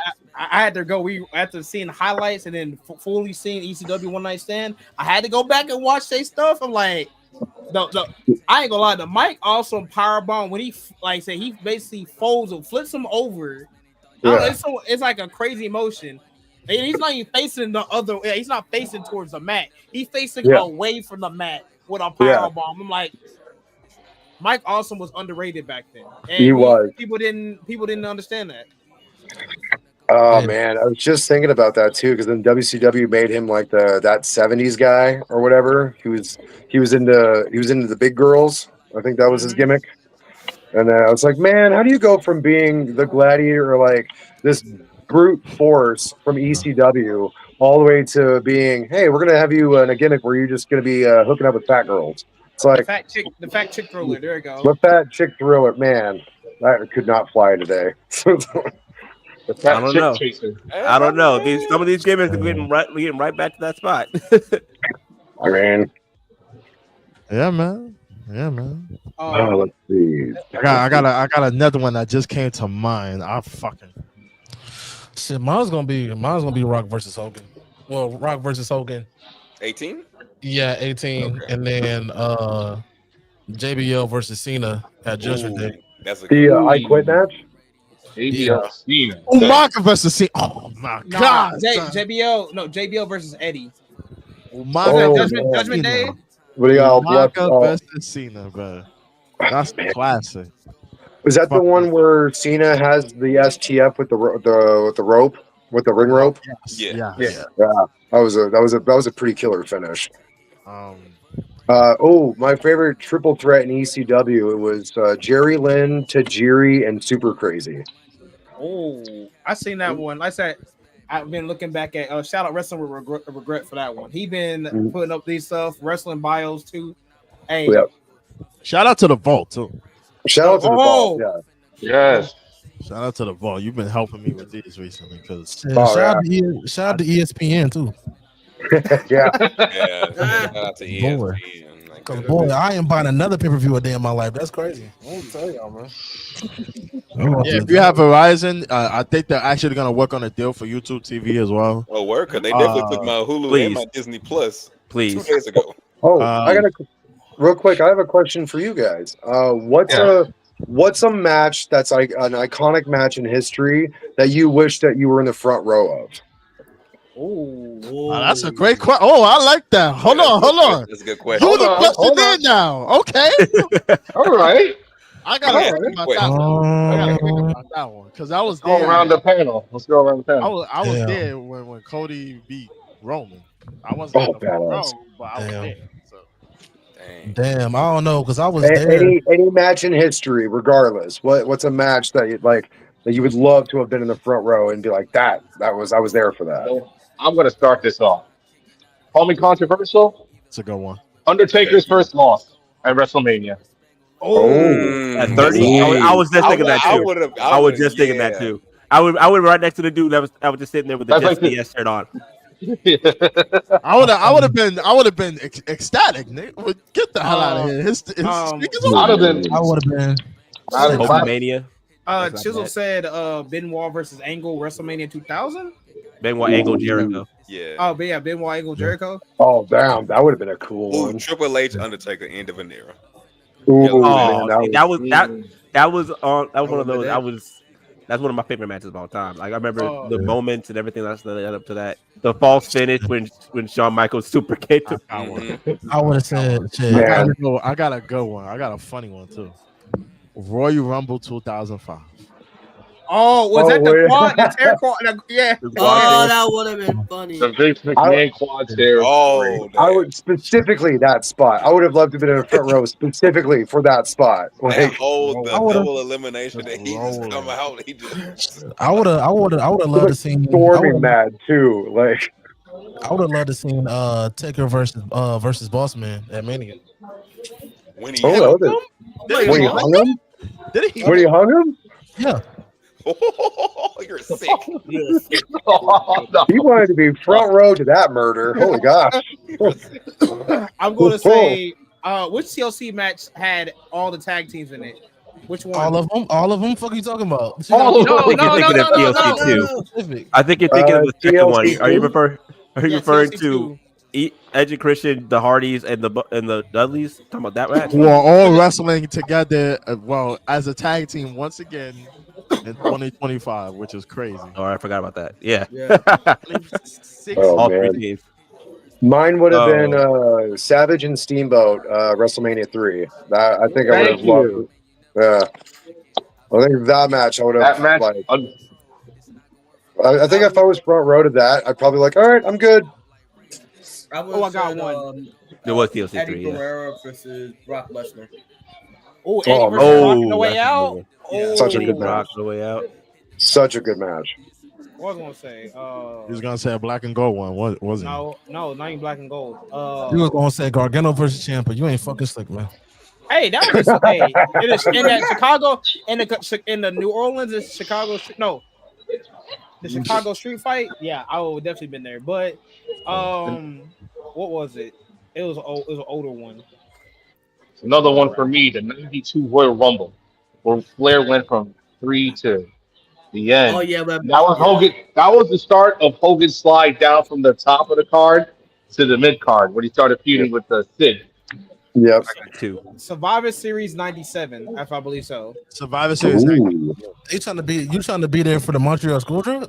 I would definitely be. I want to see that. I want to see that. Survivor Series 2019.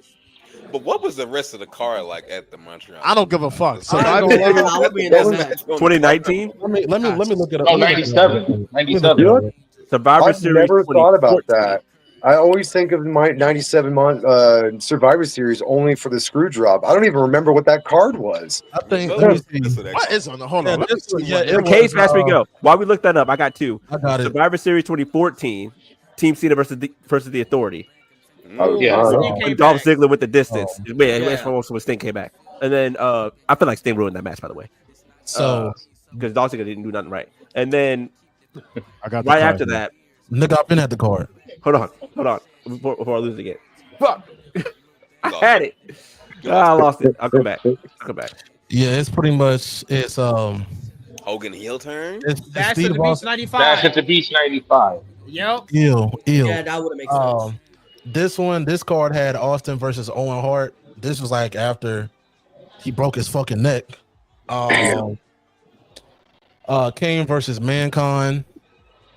Yo, honestly, the rest of this card was kind of ass, but this kind of ass.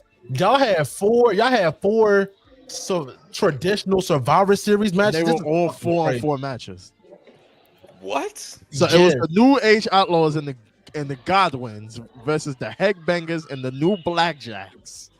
The True Commission. Wait, was that Bradshaw? Yes, was in the that was Blackjack? Bradshaw was he was a blackjack. Yes. Yeah. Yes. Blackjack Mulligan or something like that. I remember No, Blackjack Bradshaw. Literally his name.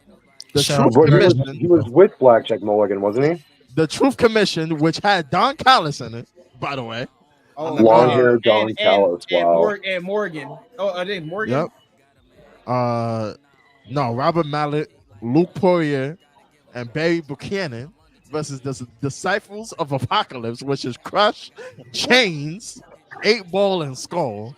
Oh my God! Wait, you said It sounds like a bad bar fight. Wait. I thought you were going to say 8-Ball and MJG, nigga. No. Did you say Bull Buchanan's dad, basically, if I remember correctly?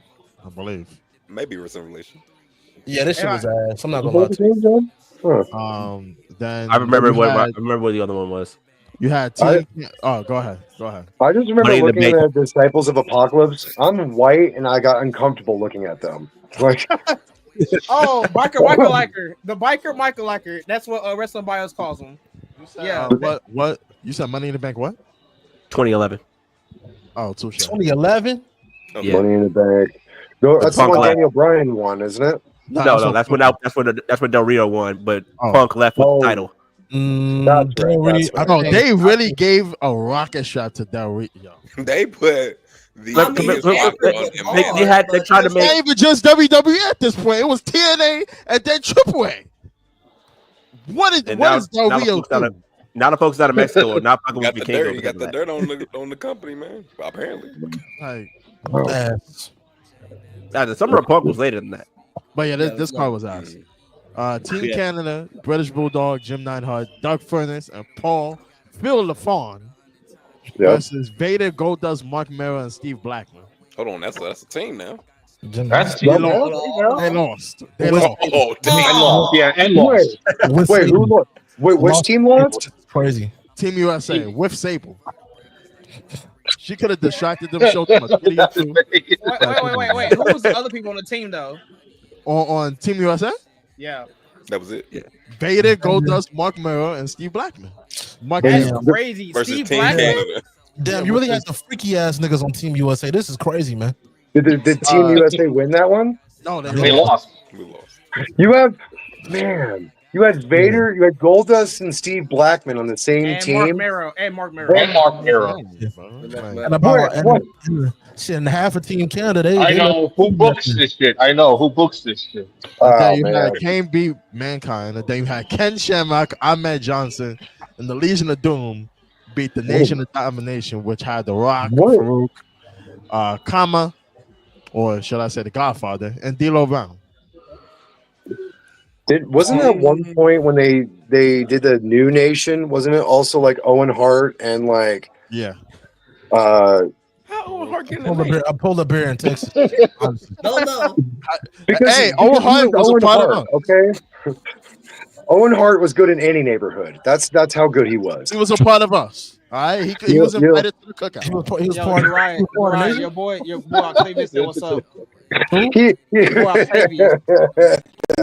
All right. He was definitely invited. Okay. Oh.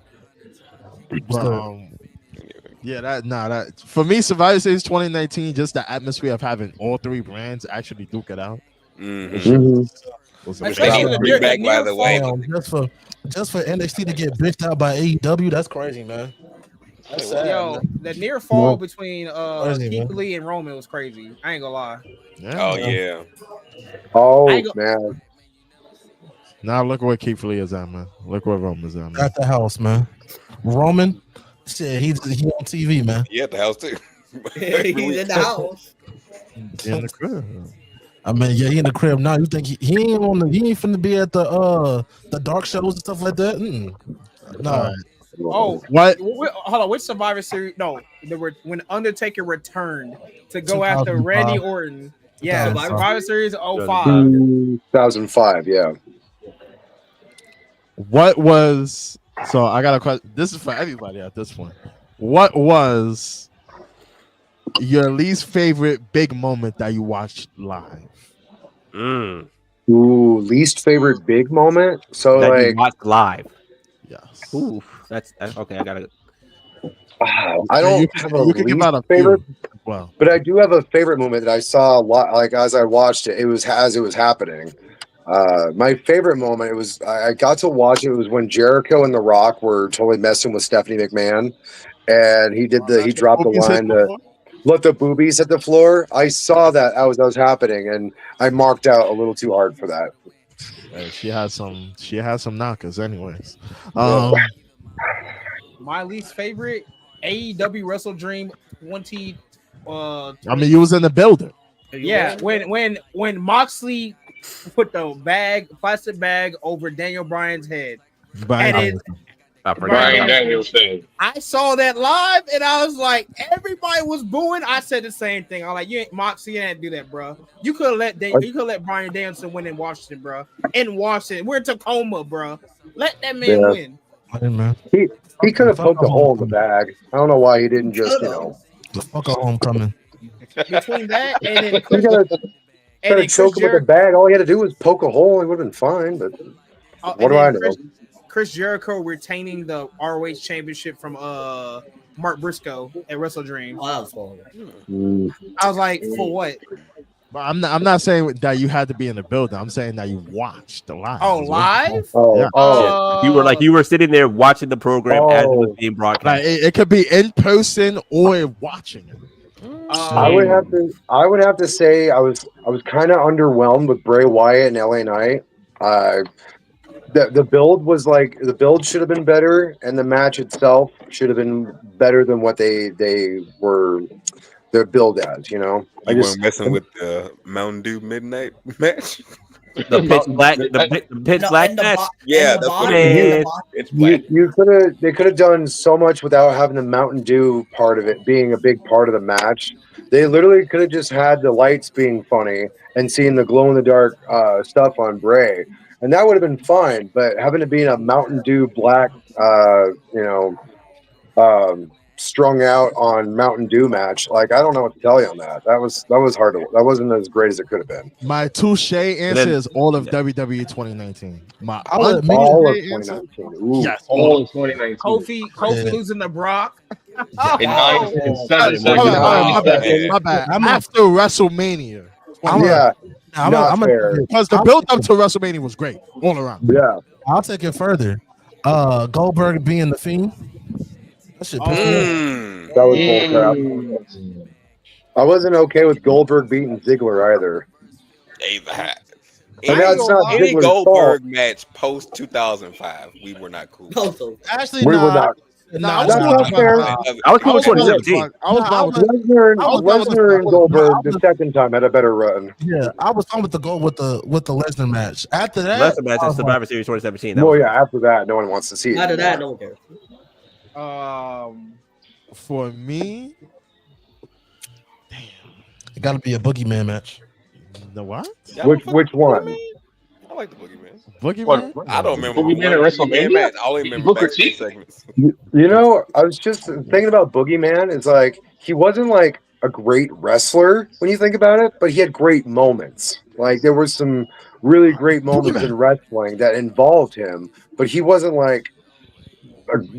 I'm not trying to bash him, but he wasn't like the greatest. You know what I mean? Like it was interesting watching him, but it's like I only wanted to see the worms thing, and that's it. I don't care about anything else. He ate whatever the fuck that was on whatever it was. I have an piece of candy. Kurt Angle saying to Booker T that he wants to have sex with his wife. Edible sex. That was a funny ass moment. I don't know what you're talking about. Yeah, it was funny and bad at the same time. Bro, I got one. Damien Sandow's failed cash in of his money. I watched that moment live. I was like, why even give it to him? He was the first one to fail it too, if I'm not mistaken. Correct. John Cena was. Shit, He lost to John Cena. I think he cashed it in on John Cena and lost. Cena was the next year. I'll go one step further. Otis winning Money in the Bank. Yeah, I didn't watch that live. That was the worst. Hold on. Let's talk about Money in the Bank 2020 because that shit was actually good. It was the good. Match was good. The match was good. Right there. Hey, man. Technically, the wrong guy won, in my opinion. Yeah, wrong winner. Raymond 3 are supposed to be dead. That nigga got thrown off the building. And his eye is. And Alistair too. We saw a murder, okay? Alistair got thrown off. So who would you have rather win that match? Who was in that match? Was it Daniel Bryan? No, I'm trying to see. I Otis, think Daniel Bryan and AJ had a match. Otis, Rey was in there somewhere. Mysterio. No, Otis, Rey Mysterio, Alistair Black. Who else? The Miz wasn't in it, wasn't he? No. No, Otis, he wasn't. No. AJ, Alistair Black, Daniel Bryan, King Corbin, and Rey Mysterio. So either AJ, Alistair. Could let King Corbin win the Money in the Bank. Either AJ fell before. He fell before. Man. Oh, he did. Damn. He got rolled up by Jinder Mahal. Nah, the Jinder, and he lost. The women's match. Oscar was the only one that really made sense, honestly.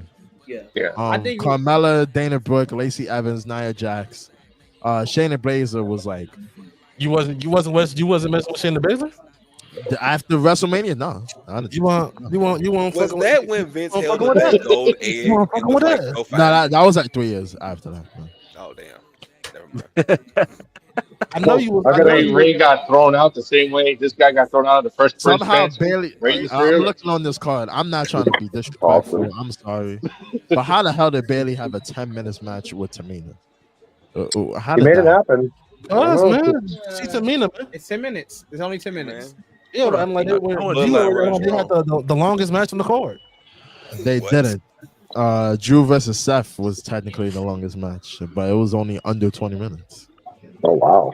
And then the Money in the Banks took up more than 20 minutes. So, I got a question for all you guys. What's a match that you had no expectations going in, but you were very surprised at the results of it? Like, what's a match you're like, I don't know how to feel about this going into it, but then you watch like, holy crap, this is awesome. Charlotte Flair and Rhea at 39. I had great expectations for that one. I'm gonna have to say Nia Jax's 2024 run. I ain't gonna lie.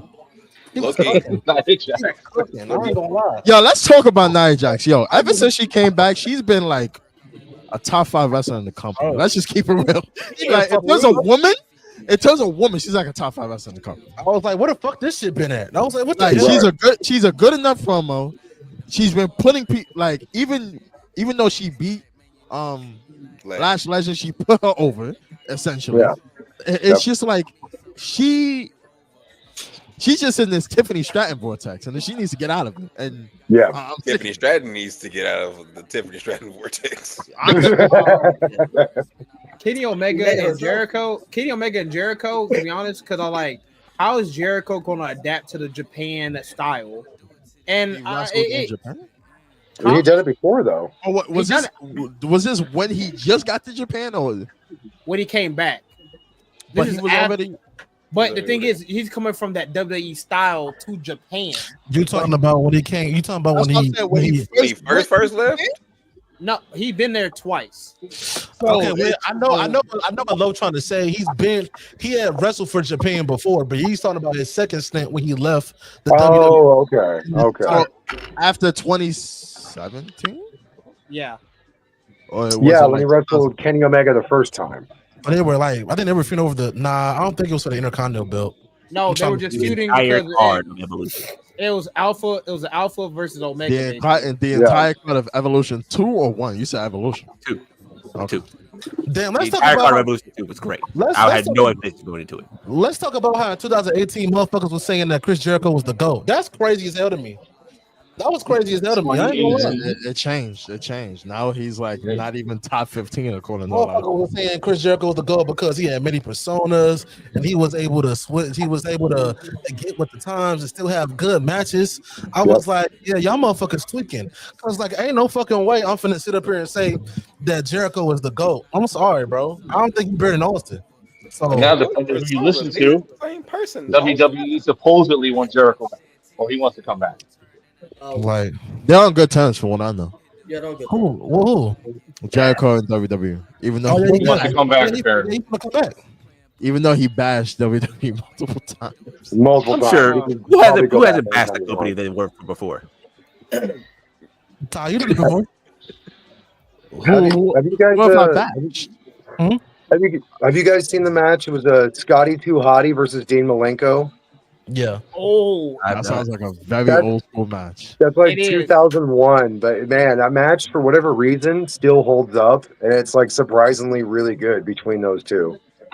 Dean Malenko matches. I was surprised at Dean Malenko. I had no expectations for Brian Cena 1. I think that was. Oh, SummerSlam, yeah, SummerSlam. I had no expectations for that, but the match was and the finish and everything else was pretty good. Mm-hmm. I had no expectations for Pat McAfee versus Gunther match. I have no expectations for any of his matches, and he's kind of not bad. Pat McAfee, yeah, he surprised me. That's for sure. Jelly Roll at SummerSlam See, I know what I was. I Jelly know I Roll was. at SummerSlam. No, Bad Bunny at that point. I knew Bad Bunny. Bad By Bunny. that point, Backlash at Puerto Rico. I knew about that point. Bad Bunny's he's at the top of the food chain of celebrity. Oh, wrestling. absolutely. Yeah. I don't think anybody can really agree pass with that. it. But Jelly Roll at SummerSlam, that caught me by surprise. It's him and then Logan. That's all it really is. In my opinion, Logan doesn't really count as a celebrity anymore. So I'm taking him off that list. Do you count him as a wrestler? Hold on, you count him as a wrestler now? I mean, at this point, maybe.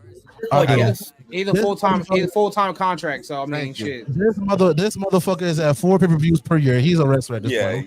He's got a match. He's got a match next He, weekend. in my opinion, as much as people hate him, he hold on. Hold on, let's This is just all that. Well, hold on. No disrespect your homeboy, but at the same time, why his profile picture look like he hating on some shit? I need to know. I need to know. What is he hating on the background just like this? And Mike Bailey is garbage. Yo, why you look so lonely? He looks upset. Like he does not look happy in that profile picture. That's my man. That's my boy, man. He be wild. Does he look like a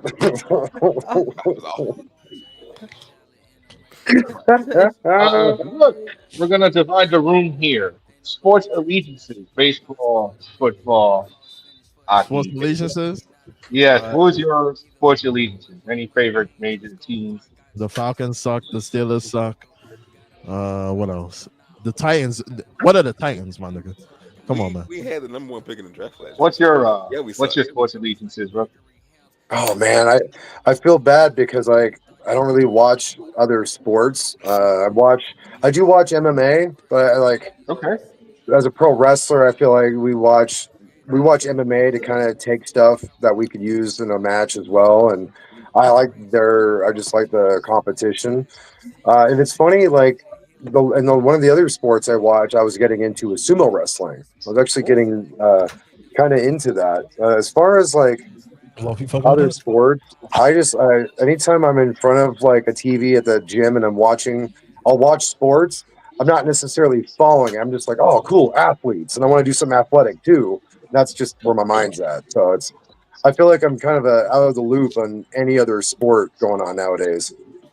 Reminds me of when I watch my wife likes watching people play video games and stuff like that. She's like, I want to play a game for you to watch. I was like, well, the more I watch, the more. Yeah. The more you watch, the more what? You cut out. The more I watch, the more I want to play the game myself. Oh, okay. Oh, okay.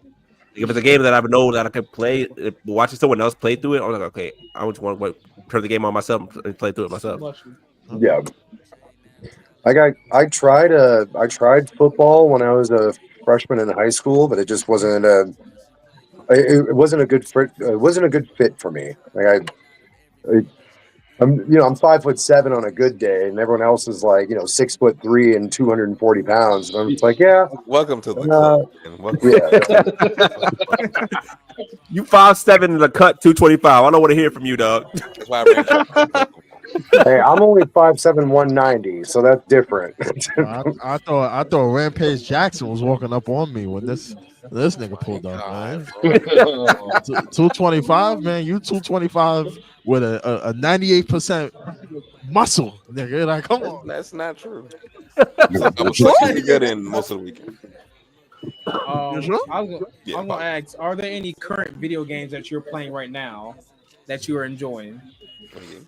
Oh, I can always Marvel vs. Capcom 2. It's always my favorite. I can play that that or Sonic Adventure 2 is my I don't want to hear no disrespect for that game. Nah, I don't want to hear no disrespect, Ty. That's a fun game.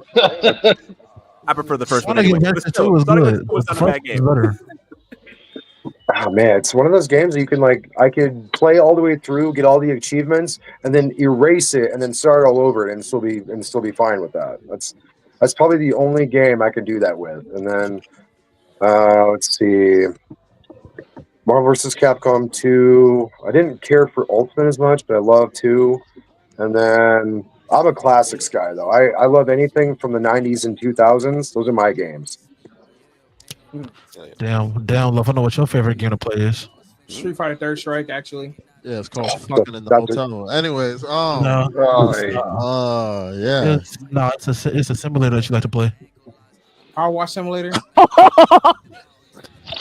that's a good game. What the hell? That's not the game that he's referring to. Oh. I'm trying to think what game you thinking about. That's a different simulator there, pal. I know exactly what simulator we will talk about that all stream. I was Todd, heard you like. I got one question. I think this might be the last one because we got about Might 10 be the minutes. last one. Off. Yeah. Sure. So you mentioned like you like to watch MMA. And I do. One thing that I experienced as a fan of wrestling growing up is that a lot of people were like, "Hey man, you know what? You watch wrestling, that shit's fake, man. You should watch MMA. That's what people fighting at." Okay, what is your take? What is your take from someone who is in the business of professional wrestling, where you are aware of the other side of MMA as the real fighting? I still think it's a bit scripted in my opinion. That with boxing too, but that's beside the point. But between that and like I didn't know he had these. What's your take on that? Take on like, could you repeat the question? I'm sorry, one more time. So the take on like what's real and what's fake in terms of the two different sports, where like MMA gets the praise for being, like a real fighting sport, but wrestling doesn't get the same thing, despite the fact that there's real, bodily harm being produced. It's just more of a spectacle. I look at it this way. MMA is real in the sense it's real, but it's straight to the point. There's your whole goal is just to knock the person out, and that's it. Pro wrestling, there's more real emotion in pro wrestling than there is in MMA. Like, the last time I got like hyped up emotional watching an MMA fight was Bonner and Forrest Griffin and the Ultimate Fighter Season 1, where they had that like back and forth banger, and then you get so pulled into it. But pro wrestling, you can watch a wrestling match from start to finish, and you could tear up and cry. You could cheer, you could jump out of your seat. Like MMA, chances are the fight's going to be over in less than a minute. Like, you paid all that money to go see a fight that's going to last anywhere from 30 seconds to only a couple minutes. But then you watch pro wrestling, and you could watch 10 minutes of someone having a match and feel more connected to what they're doing than what you're doing with MMA. That's just my opinion. I feel like you get more raw emotion and actual feeling as a fan watching pro wrestling than you do watching MMA. So when people say, "Oh, well, pro wrestling is fake," it's like, okay, you say that, but like, so is Game of Thrones, and so is so is TV, like everything on TV. You don't go to a movie, the movie's fake. Like, you go to a movie knowing that it's fake, but you don't know the finish, you don't know the outcome, you still get invested. It's the same thing. So whenever people say that they throw the fake word around, it's like you're missing the point. You're missing, like, it's entertainment. It's what we're pulled to. It's the story. I think that's the biggest thing, is like, there's a story in the ring, and when you don't have the story, what do you have? It's just the physical spectacle of it. You have Will Ospreay. Anyway.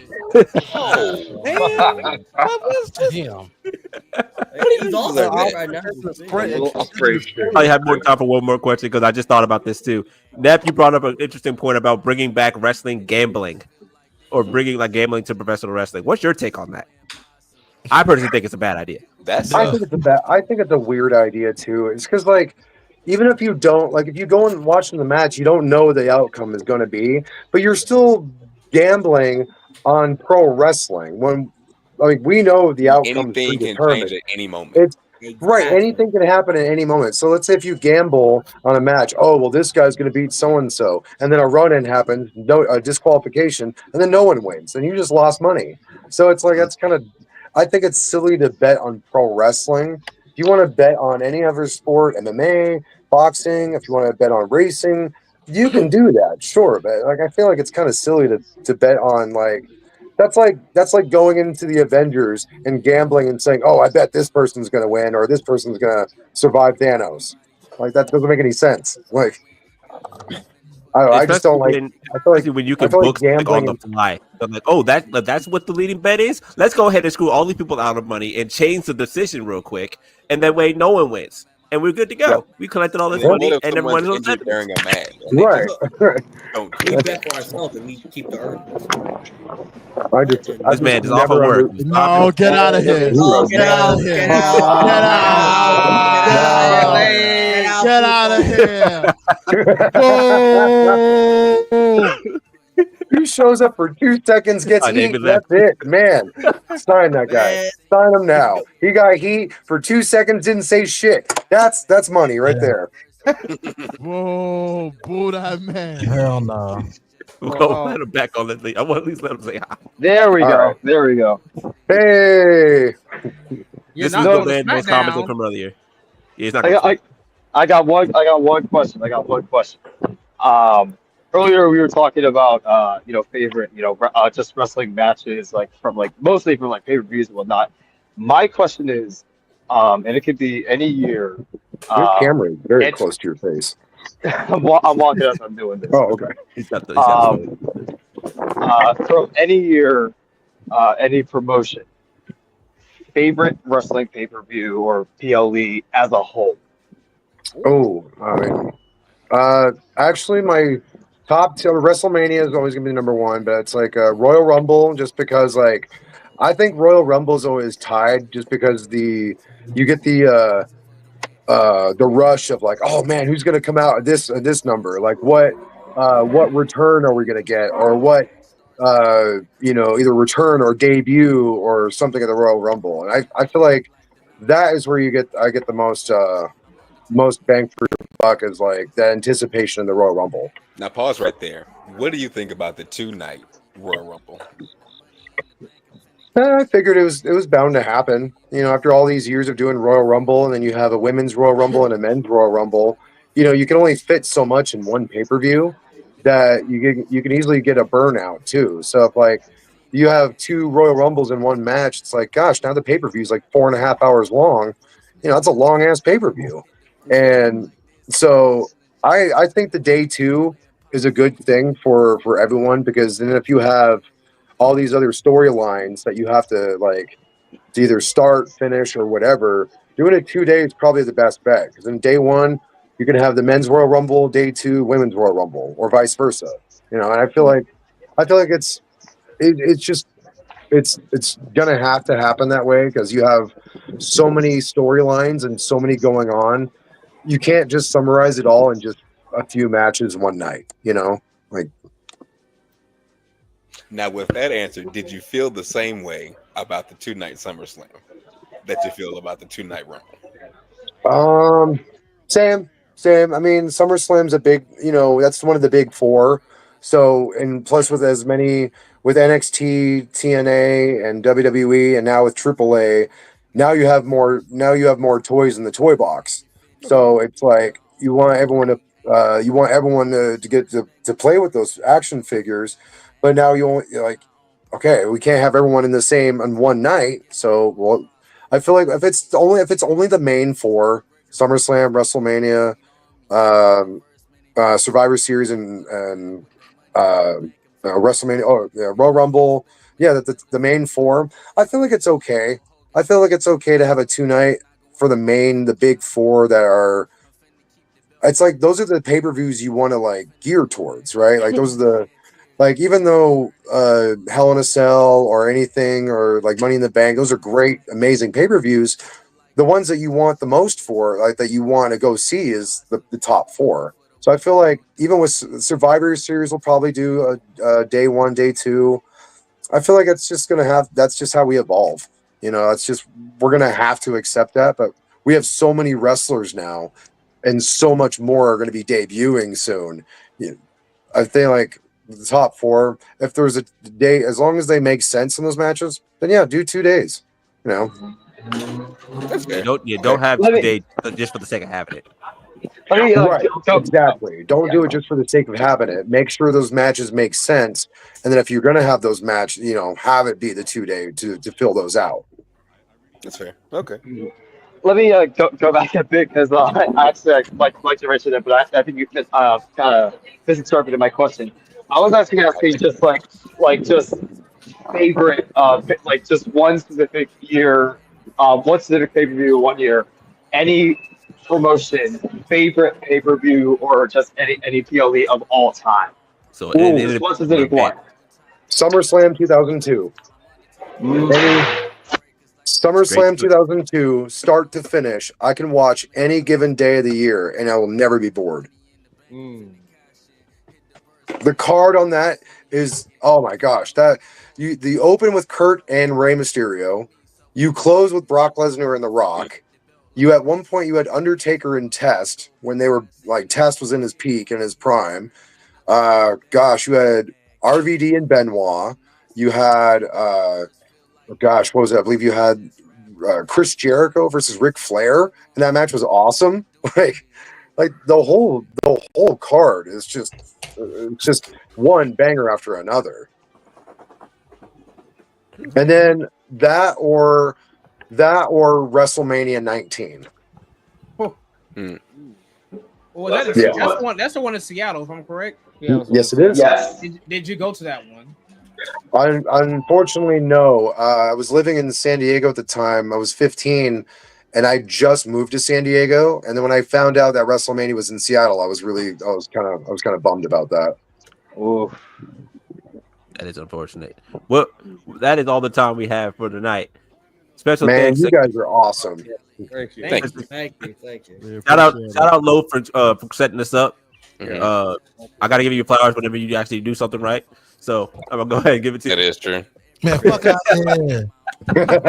Tell the people where to find you and what you have coming up. For me, my next match is the September. I have the 20th of September. I'll be at Relentless. My next match will be in Chilliwack, Canada. That's going to be in the 13th. I'll be facing Sean Murphy.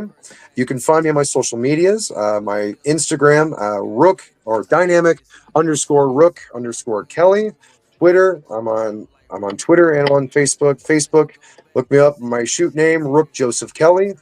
Twitter or X is Dynamic Rook RK. You can look me up.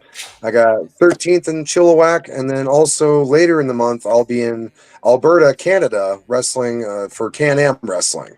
So I got Relentless, and I also have Relentless, ASW, and Can-Am Wrestling coming up this coming month. Right. And his social media accounts are in the description underneath on YouTube. So if you are watching this on YouTube or if you're watching it on Twitch, go ahead and over to YouTube, and you can find his social media accounts in the description as well. I gotta say, Playin Possum podcast is awesome, and if you haven't heard these guys before, you're missing out. We appreciate the kind words. Well, you're not missing on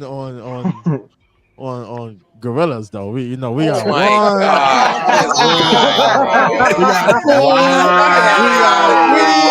We got three.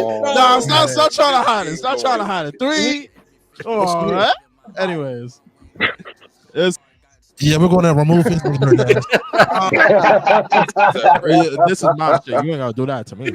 Anyway, y'all have a great night. Instead of guy, it's gonna be me this time. Y'all have a great night. Roll credits. See ya. Roll credits. Man, thank you guys for having me on your show. I really appreciate it. You guys are fantastic. Roll credits. Roll credits. You're welcome for that.